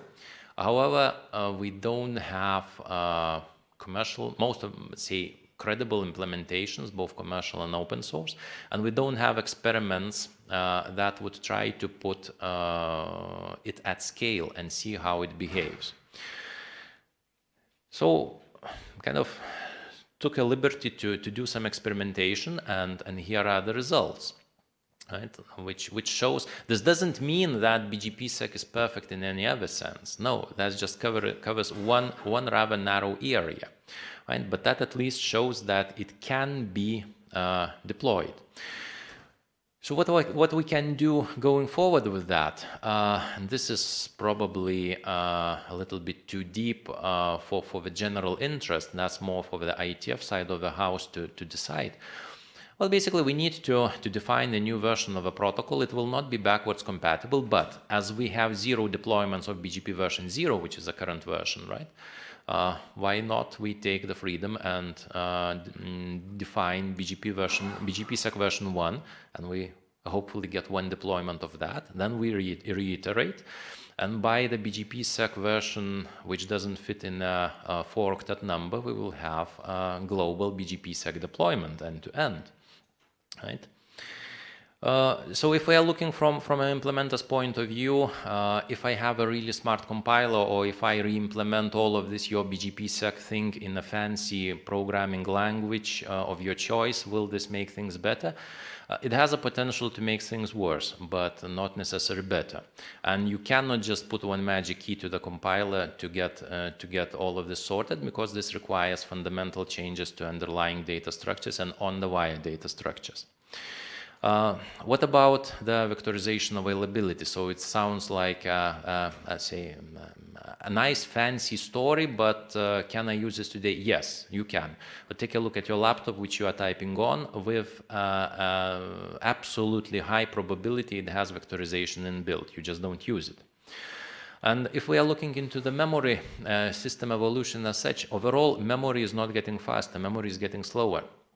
If you look generation by generation comparison, the memory is getting slower. What is getting faster is the interface to the memory. So the capacitor array from a different memory generations, it operates mostly at the same frequency. You have faster interface into the memory. You can have more open pages, more open rows. You can have, say, more outstanding transactions at the same time.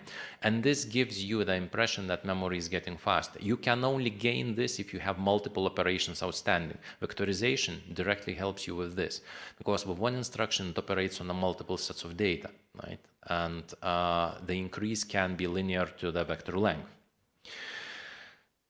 And this brings to the third part of this propaganda story from my side.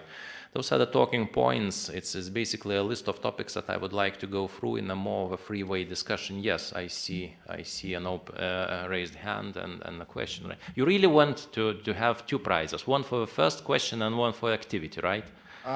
It's I kind of love this protocol too. Love. Anyways, you mentioned ASPA, which is, I'm really proud, is now not ASPA, but RFC 93234. And my question is, in your worldview, how ASPA and BGPsec could live together, or should they live together, or they're mutually exclusive, or how they work? It's really interesting. So, first thing, they are not mutually exclusive. They are complementary. They address different problems which are related to path validation, right? But BGPsec is a post-time, basically after the time validation of what you have received. ASPA is ahead of time of what you will advertise. Both are needed. You can happily advertise BGPsec update to whom you are not supposed to advertise something. It will happily sign it, right? Everything will be correct, the signature will be correct, but you will not necessarily be authorized to advertise that update to that particular AS. And this is what ASPA can stop. In my view of the world, ASPA is something like say, supplementary mechanism for catching up the misconfigurations and operator errors. Exactly. Also certain intended malicious activities which fall into these categories. However, with ASPA, within the ASPA cone, you can still do malicious things among the peers there, right? And BGPsec would solve this, right? You can pretend that you are one instead of the other. So those two technologies, they are not competing, they are complementing, they work in a very different way. By the way, both of them are clients of RPKI infrastructure, that's right? True. And that's just another example of how you use the same infrastructure for different use cases. What else do you want to hear? Another 2 hours of story of how ASPA works? No, that's well, origin of ASPA is that we were suffering running BGP Anycast network, and the larger, the more extensive your network edge is, and you know this firsthand, the more susceptible you are to the route leaks. And we were kind of trying to solve our own problem to eliminate route leaks, and BGPsec was still coming 5 years ago, and we decided to do something easier, like quick hack, to eliminate route leaks. And yes, you are absolutely correct. These two technologies can work together, and they solve different problems, and they should work together. And they should, yes. And it's kind of was a question because some people think that they're self-exclusive. You should use one or should use other. Yeah, definitely different approaches to the same problem. And one of the side notes about BGPsec and to the people in the room, yes, this sounds complex, and usually everything involving cryptography is complex thing. But complexity in an informational system doesn't go anywhere. This thing should be there in the first place, right? And it wasn't designed in with BGP. It's kind of misfortune. But make no mistake, it will get more complex when we start to deploy this in real world. But in the end, if we all do this together and we get operational practice and automizing and it will get easier after all. Even this poor guy at Cairo could run his network securely without creating problems for everyone else. So we have to take this effort. Otherwise, it's just not safe to run the internet. Certainly true. Again, we need to look into the reality. BGP has been there around for close to 30 years, right? And we cannot even think about replacing that with something new in a flag day. It just will not happen. You need to have backwards compatibility with that. Trying to engineer something which has backwards compatibility and together brings in a rather radical new functionality is not a trivial task at all, right? Not only from a protocol engineering point of view. That's rather simple. The far more complexity lies in actual deployment engineering. And so not for the vendors to do that. Well, vendors just implement what the protocol specifies and that will work, right? But then it's about the complexity of crafting all of that information hierarchy, what needs to be there, getting the required infrastructure to transform that information hierarchy into the format that is consumable by the routers, and overall controlling that information which gets into the hierarchy, well, the integrity and say structural correctness of that information. And that comes down to the things that you need to have an identity of who is originating or injecting something into the registries or in a trust hierarchy. And that's definitely not a protocol engineering as such. That's much more of the administrative engineering side. You have things like technically somebody, same as the certificate impersonation attacks in a web PKI, right? If you treat some entity to trust a fake root, you can originate a lot of entities under that fake root, and the entities which trust that root, they will trust those fake entities. Therefore, you need to have some mechanism which would allow for detecting of such things, and that's a whole kind of area of engineering research called certificate transparency. And yes, that problem also exists in a web PKI infrastructure. Same as we are coming to similar conclusions and probably similar solutions in the RPKI side of the world. Coming back to the talking points, can we make a short break here, and I will poll for any questions, comments, or other things out of what we have discussed here. Do you want to say anything, comment on anything, or in general have any feedback at all? Too boring? We already have deployed all of that. It's of no interest. Too high. Well, the words sound in English, but they are not necessarily comprehensible. Yes, please. The mic is yours. This presentation definitely could use some more pictures. All right. Well, but at least this time I had multiple colors. It's not only two, right? I had 5 colors in yeah.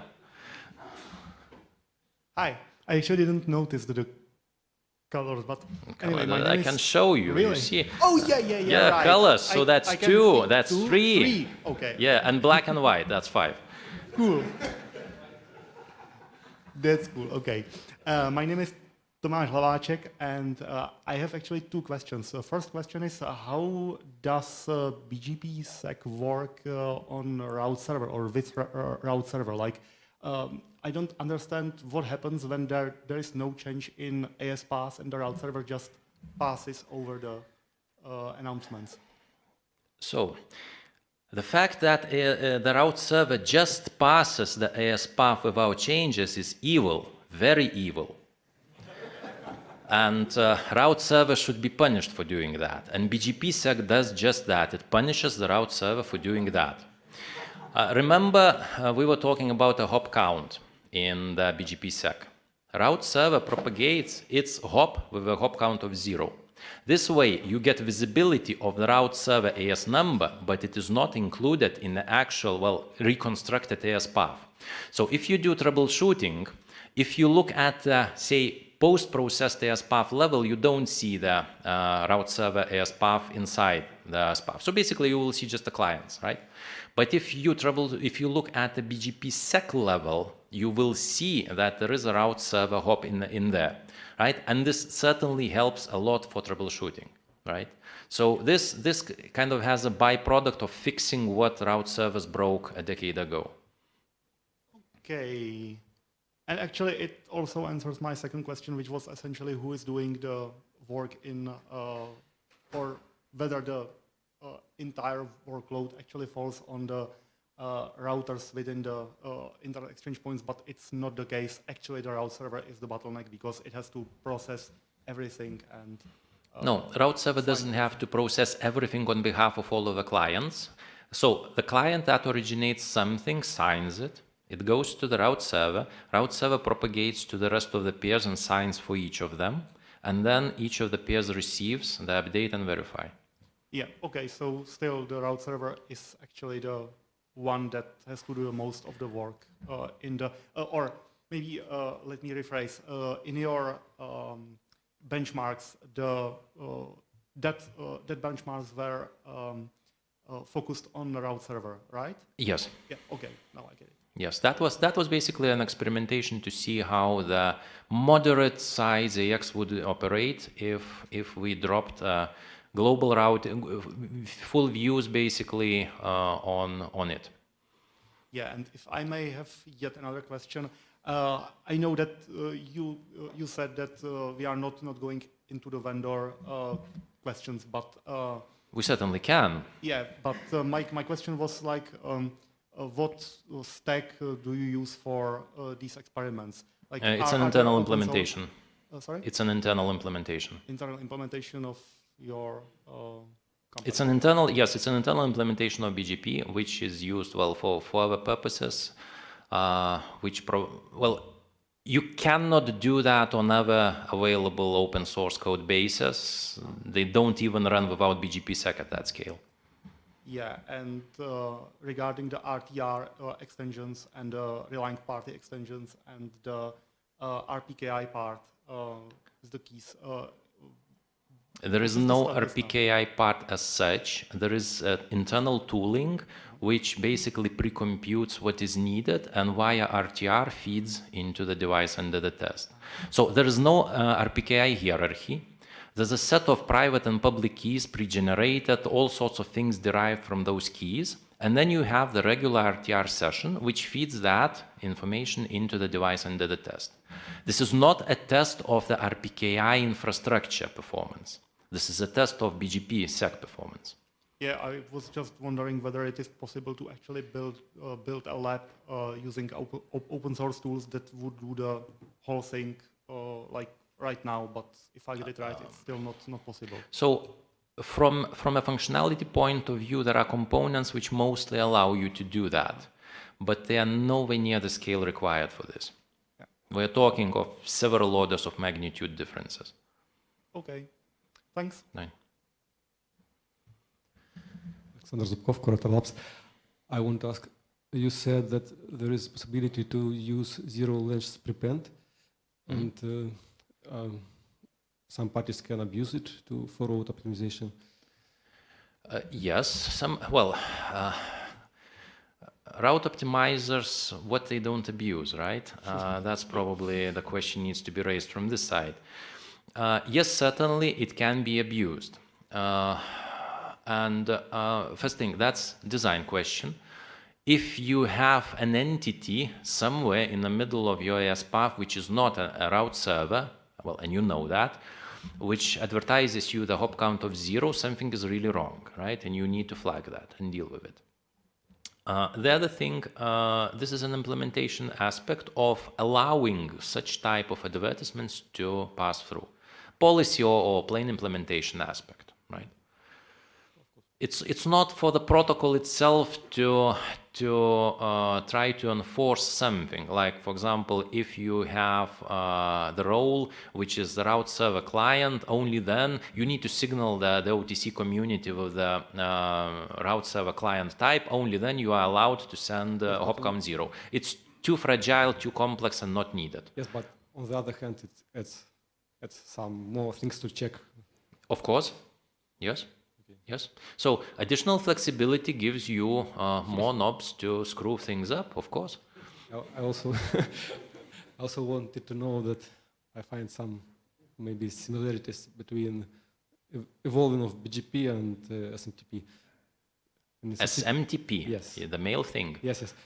We also have now the various things like SPF and Okay, from that perspective. subscribing, yes. and it's adding to secure the thing.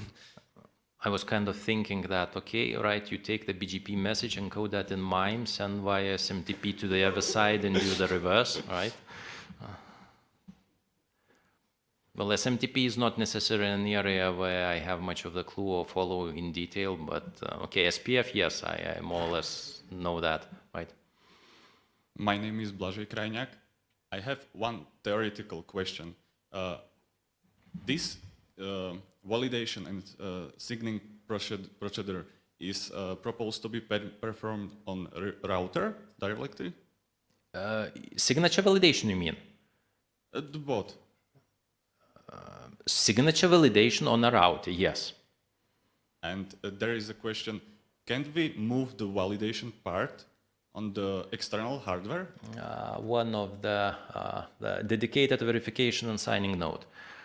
Yes, it's next possible. protocol? Not well. One thing that might be purely internal implementation aspect. That, like, for example, you want to do offloading, and as you control the platform, you do whatever you want, right? And I fully envision that many of the commercial vendors will go this way. Whether we are talking about a full external node or some form of accelerator within a node or something else, that's a design decision. Yes, that's possible. And the way how that works, well, you take the signature, you take the associated data, ship it out, verification node does the magic and sends back the result, and you continue dealing with your BGP thing. Yes, that's possible. So we need some new protocol, No, no. route to router or something similar? No, this is implementation aspect. You certainly don't need to standardize that. It's hard to envision that that there would be a need or a market for platforms which do only BGPsec signature validation. You already have crypto accelerators which do that. Well, talk to your blockchain people; they will tell you many horror stories or say success stories, depending on their view.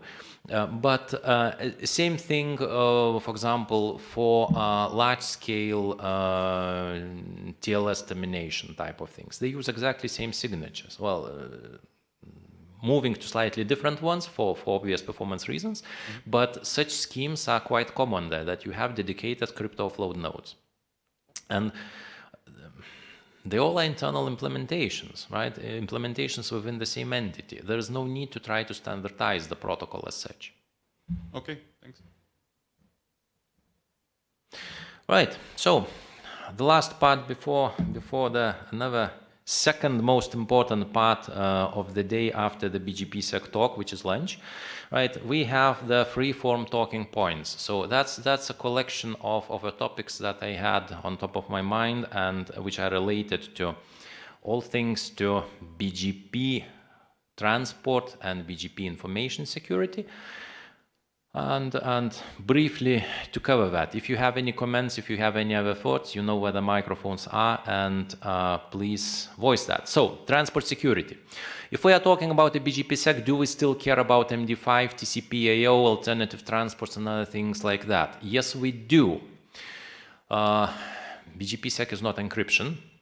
BGPsec is not a transport level authentication. You still can have a situation where somebody sends a stray reset and then tears down your BGP session.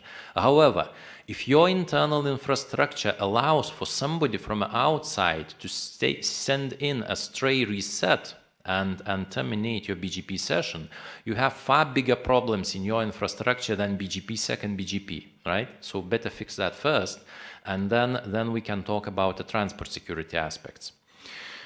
One interesting use case of BGPsec is that it might be used for both for the transport security and authentication of the endpoints. Imagine that you are advertising some some service prefix, for example, some loop \32, which is signed by the node, right? And if the receiver can receive and verify the signature, that means that they eventually can share the same shared secret, and if they do that in a reverse direction. So by exchanging two prefixes on a BGP level, you can come to an agreement of a common transport session password. So you might have one BGP session used only for a bootstrap, and then you have other sessions which use this kind of initial security seed for bootstrapping secure transport. That's just a possibility. And well, such type of use cases, they might be needed for the discovery or automatic establishment of BGP sessions. You don't have them pre-configured. The use case is very simple. You bring in the new node into the network, connect yellow cable to the yellow port, blue cable to blue port, power on, and the box finds out its role in, for example, in a fabric or in routing topology. Cryptography acceleration, dedicated accelerator components, cards, offload engines, and things like that. They certainly do exist.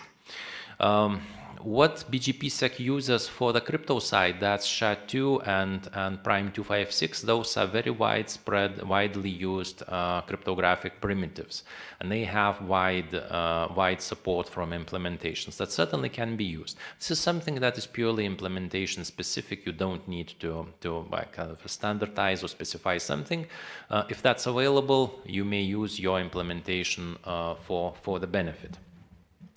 What about the hardware platform? And here we are talking explicitly about x86, which is a dominant platform. Say, well, I wouldn't be too wrong saying that 95% of the relevant platforms today today are x86 derivatives, and they will likely continue to stay on that level for a foreseeable future. If you look at the scalar and different vectorization profiles, the good thing about x86 is that it is backwards compatible. So if you have code which is written for a particular subset of the instruction set, it is guaranteed that it will continue to be supported well for the practical time forward. And you can still run crazily old 8086 code on a current generation of platforms. Therefore, it makes practical sense to try to optimize the implementations for what is available today on the contemporary platforms. Dedicated verification and signing nodes, so that what the gentleman was asking about, having a dedicated node which just does the crypto operations. Yes, that's certainly possible. And well, personally, I would envision that many vendors would go that path. Have a high-performance dedicated server which deals only with specific crypto acceleration modules there, which deals only with signing and verification operations there, does that efficiently, doesn't necessarily see enough of the information to be dangerous from say, information compromise perspective, and just does the work. How to integrate the verification results with the policy? Here there might be some need for trying to standardize certain things, or at least what is the outcome, the certain error codes or conditions when the signatures are invalid. What to do, for example, if the signature validity time has changed during the announcement itself or during the processing time. What would happen if you receive an update and that prefix has a key which is valid for 10 hours? Does that mean at the 11th hour you withdraw it yourself? You wait until that is rebeaconed with a new key? You wait for withdrawal or things like that? So there are open questions. They again fall into the domain of implementation specifics, but that's something that needs to be at least thought out if we are talking about a global deployment. On a basically operation model on the receive and transmit side, today the biggest cost is in linearization, where you need to rearrange the data which is spread out and scattered into the linear buffer over which you take the hash value. That needs to be fixed on a protocol level. That work is mostly on the way. Now, talking about the transport security and information security, having RPKI doesn't mean that you don't need secure transport for your BGP sessions. Enabling TCP authentication option on your BGP session doesn't make your routing secure from an information perspective automatically. Those two things are completely orthogonal. An interesting area to observe is the evolution of a BGP over alternative transports. So previously, yes.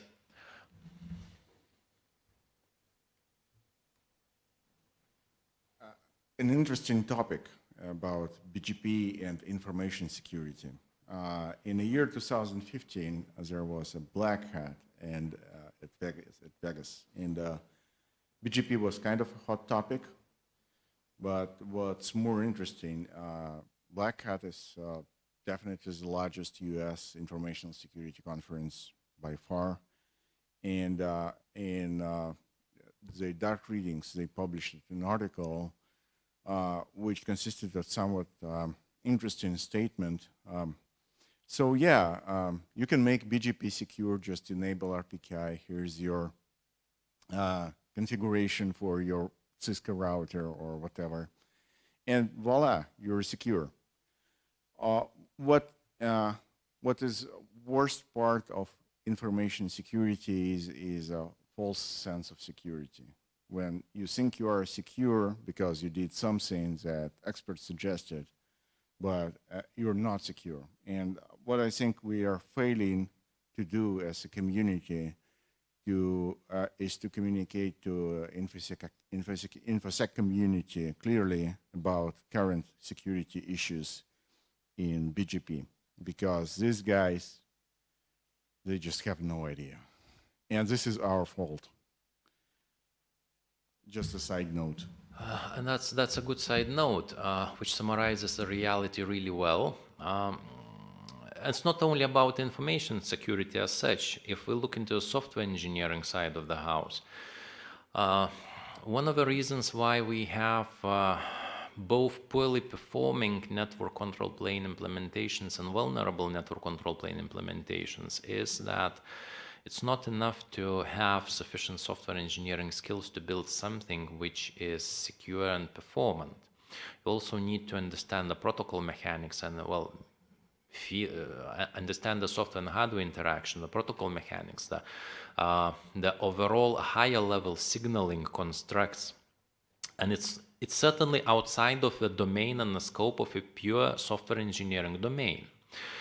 And the further we go, at least I'm saying from a personal observation perspective, what is alarming for me is that this gap is just widening.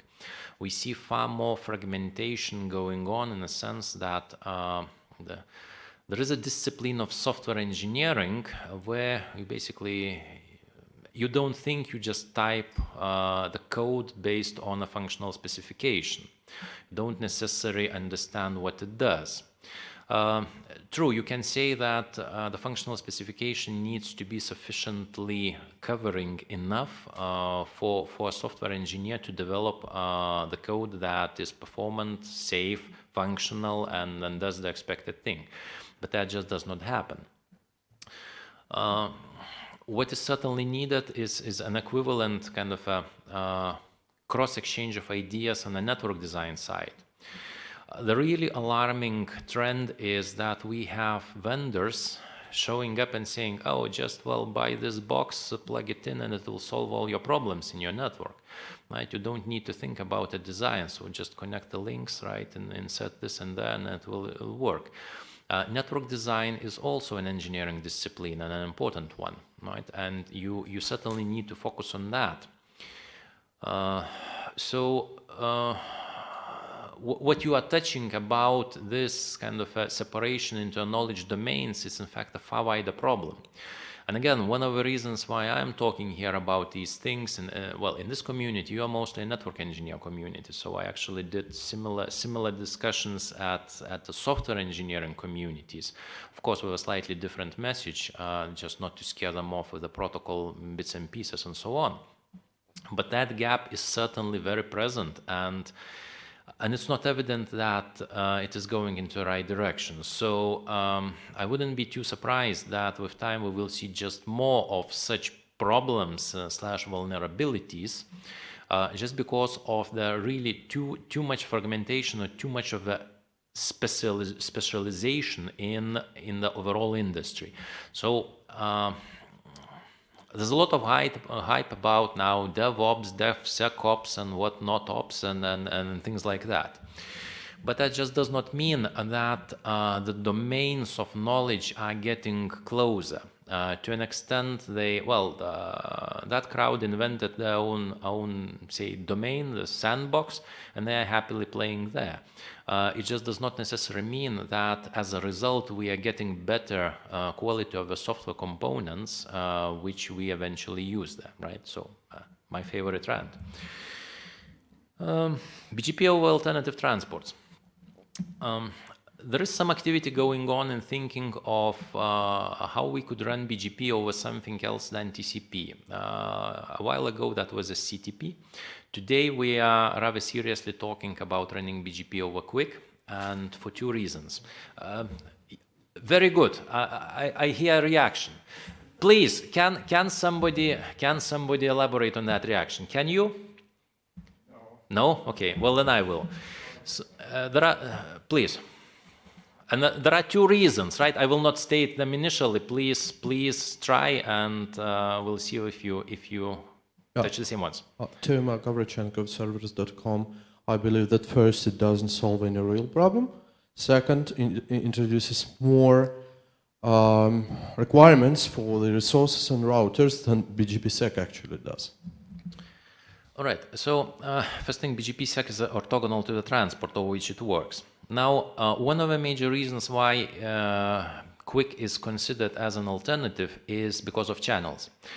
And channels would allow you for separation of the error handling on a different, say, address families or different groups of neighbors. And that is a really painful area of BGP. Today, if you run multiple address families over the same session, if you have, say, critical failure on one address family, you need to terminate the whole session. And that is extremely painful. So if we have a mechanism which would allow to run separate address families over separate channels, having separate error handling mechanisms, that would certainly be a plus. It comes at a huge cost, of course, because in real deployments, there are address families which are interrelated, route target constraints and L3 VPN. We also have, if we are talking about prioritizing or grouping the pairs, we also have interrelationships of temporal advertisements. Basically, if you advertise something to one pair and it re-advertises, you kind of have an inbuilt synchronization or inbuilt barrier type of operations that if you advertise two updates, you are guaranteed that the second one will not arrive before the first one. Now, if you have multiple transport channels, you no longer have such a guarantee. You need primitives which would enforce you to have this barrier functionality. That complicates the protocol at all. True, that has its cost.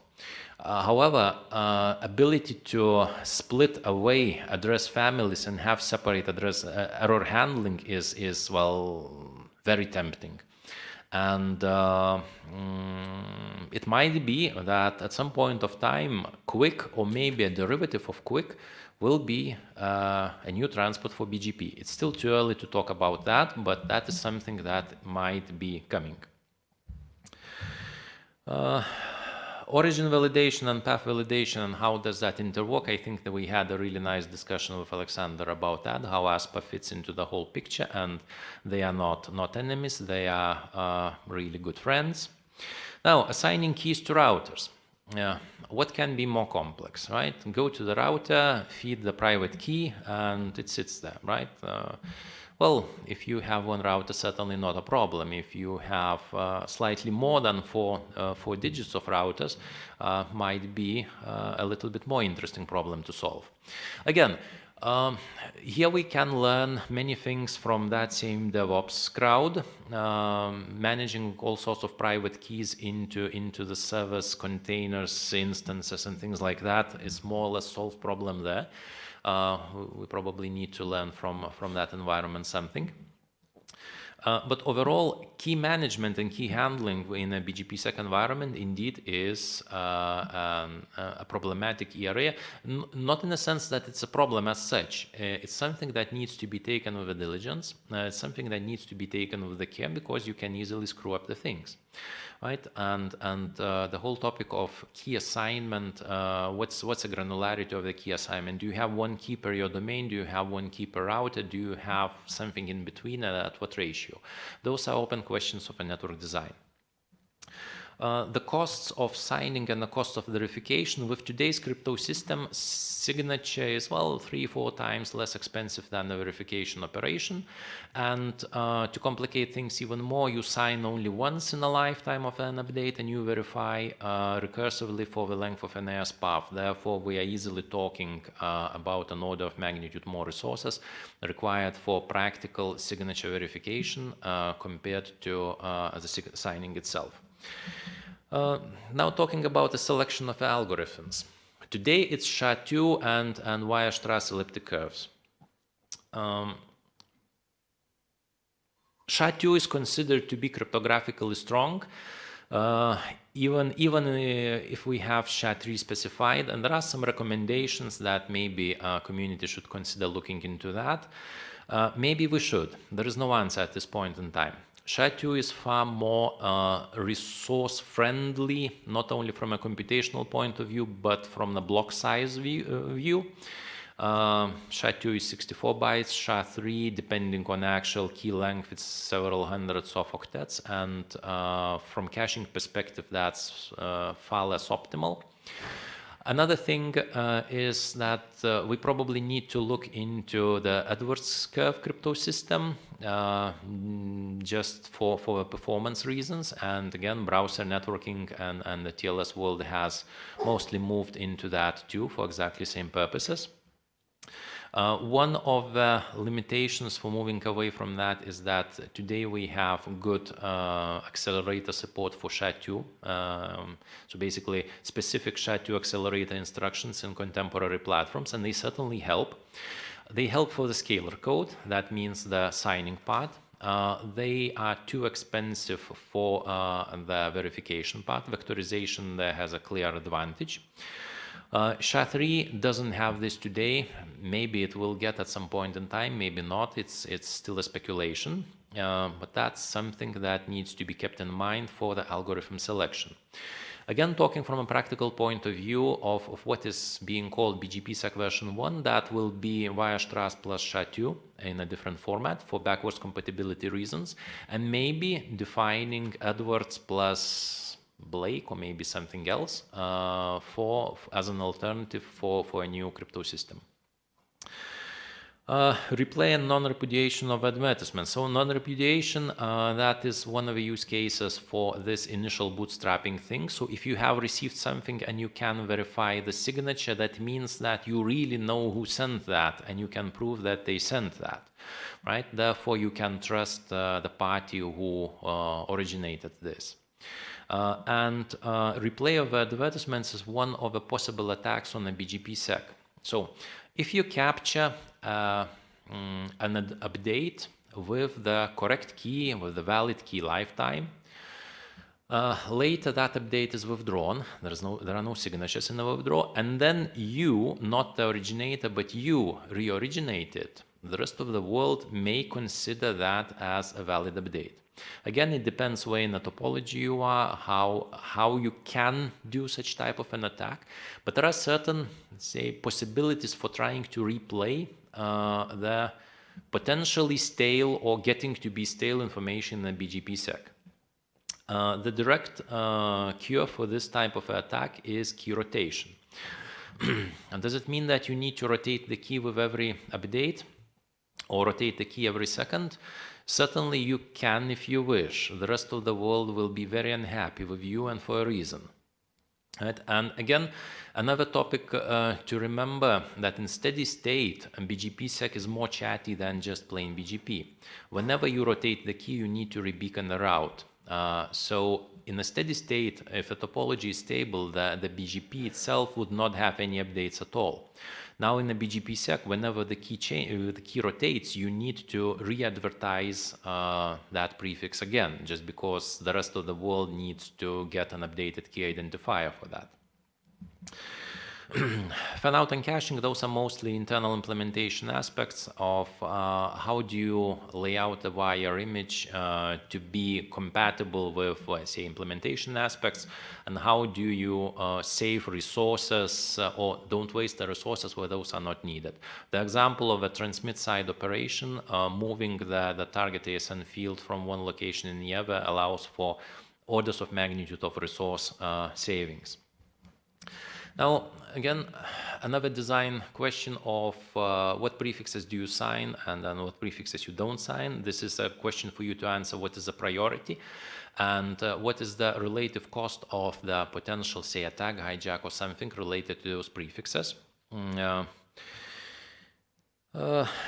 The experiment that I briefly showed here about what it takes in more or less realistic scenarios and then what's the resource cost, I think we went through that a bit. The memory types and what to do with that. Contemporary compute platforms tend to get specialized memory types. Well, HBM, for example, the high bandwidth memory, which is integrated on the same package as a compute cores and things like that. They can act as a really high performance cache if used correctly.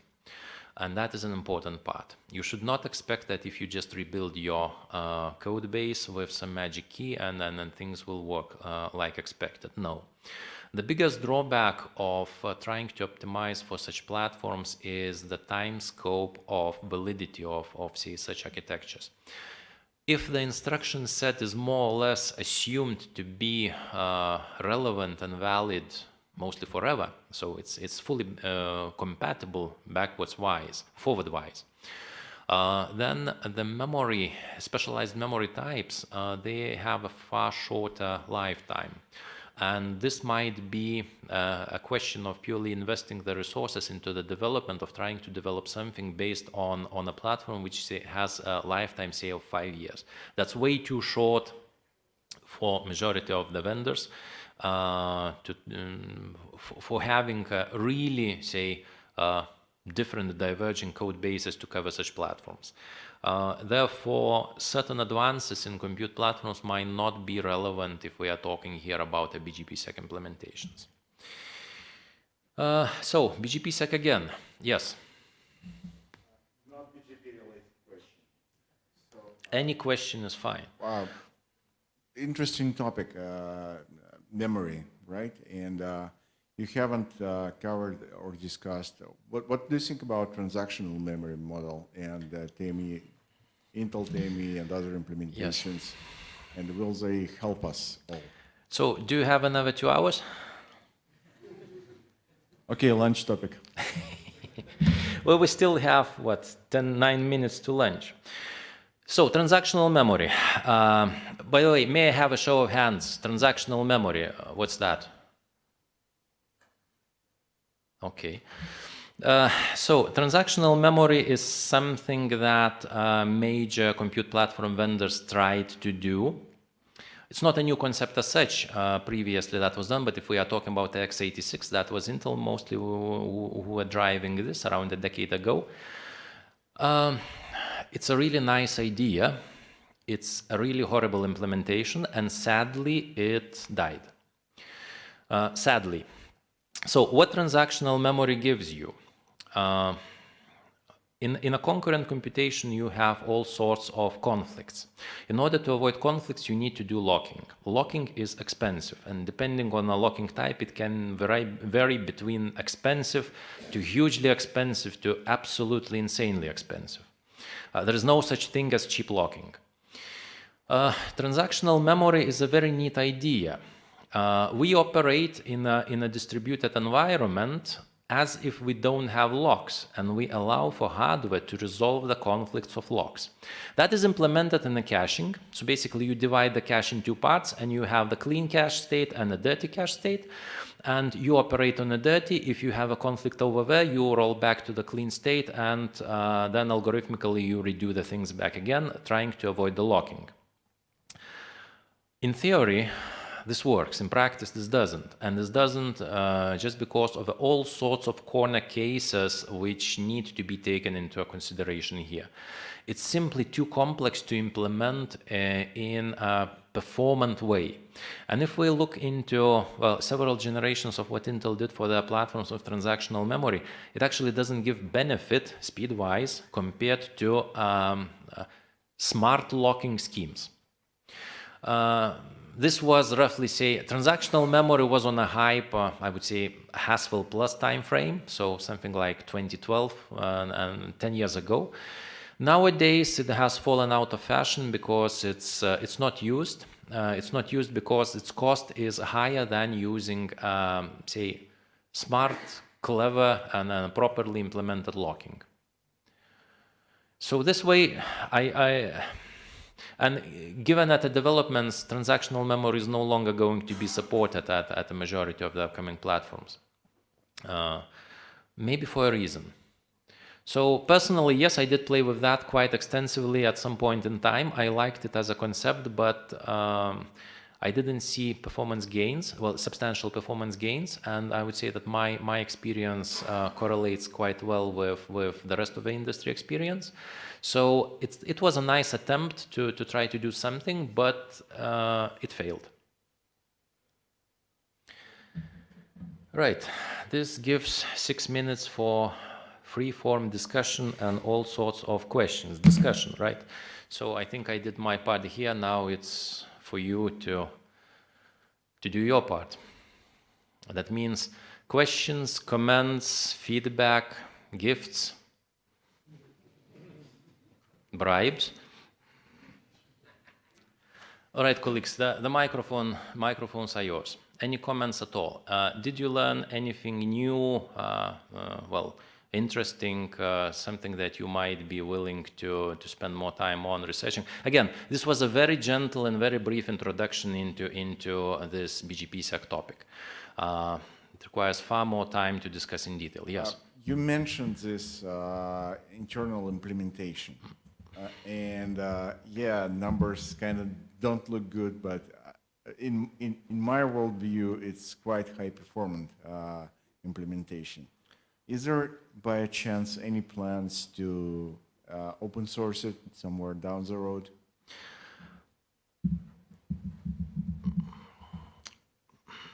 There are such plans, to answer shortly. When is another question. I'm happy already. Thank you.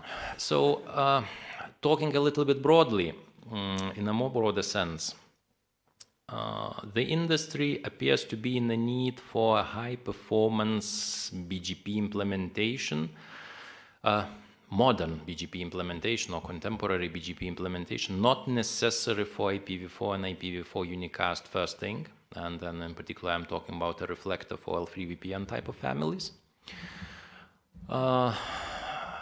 Secondary thing probably is scalable and high-performant collector/BMP generator, which is clearly needed for many of the use cases. And probably the first, and then maybe of a lower importance, is scalable and high-performant alternative implementation of a route server. Purely for risk-sharing purposes, to have something else than the current code base, which is basically derived from one code base, right, and is possibly vulnerable to certain, well, class of attacks which might affect the same code base, right, simply to have an alternative one. So there are such plans. I cannot say anything about the timelines. It would be interesting for me to hear whether that would be of interest for you, whether you would be interested in trying to use something like that, and what uses would you envision for that? Well, maybe a topic for lunch discussion.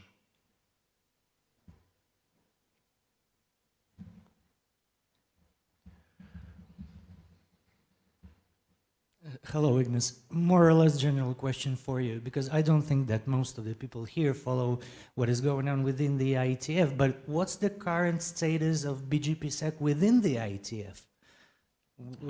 Is something changing there, and what are the nearest future plans, if there are? Yes, there are. So the current status is that it's a set of documents published around 4 years ago, 8205 and onwards. So basically that specifies the BGPsec version 0, which is something which works in theory, which has withstood the rather elaborative crypto analysis, and which something that, well, you saw the results of how it works in practice. All those changes which are being discussed here, it's something which is kind of at this time called BGPsec version 1, which is in the stages of being drafted up, and that will be taken to the ITF to be worked on there, and basically as a maintenance of the current release specification there. Maybe this will happen this year, maybe not, because, well, we have only 2 meetings left this year.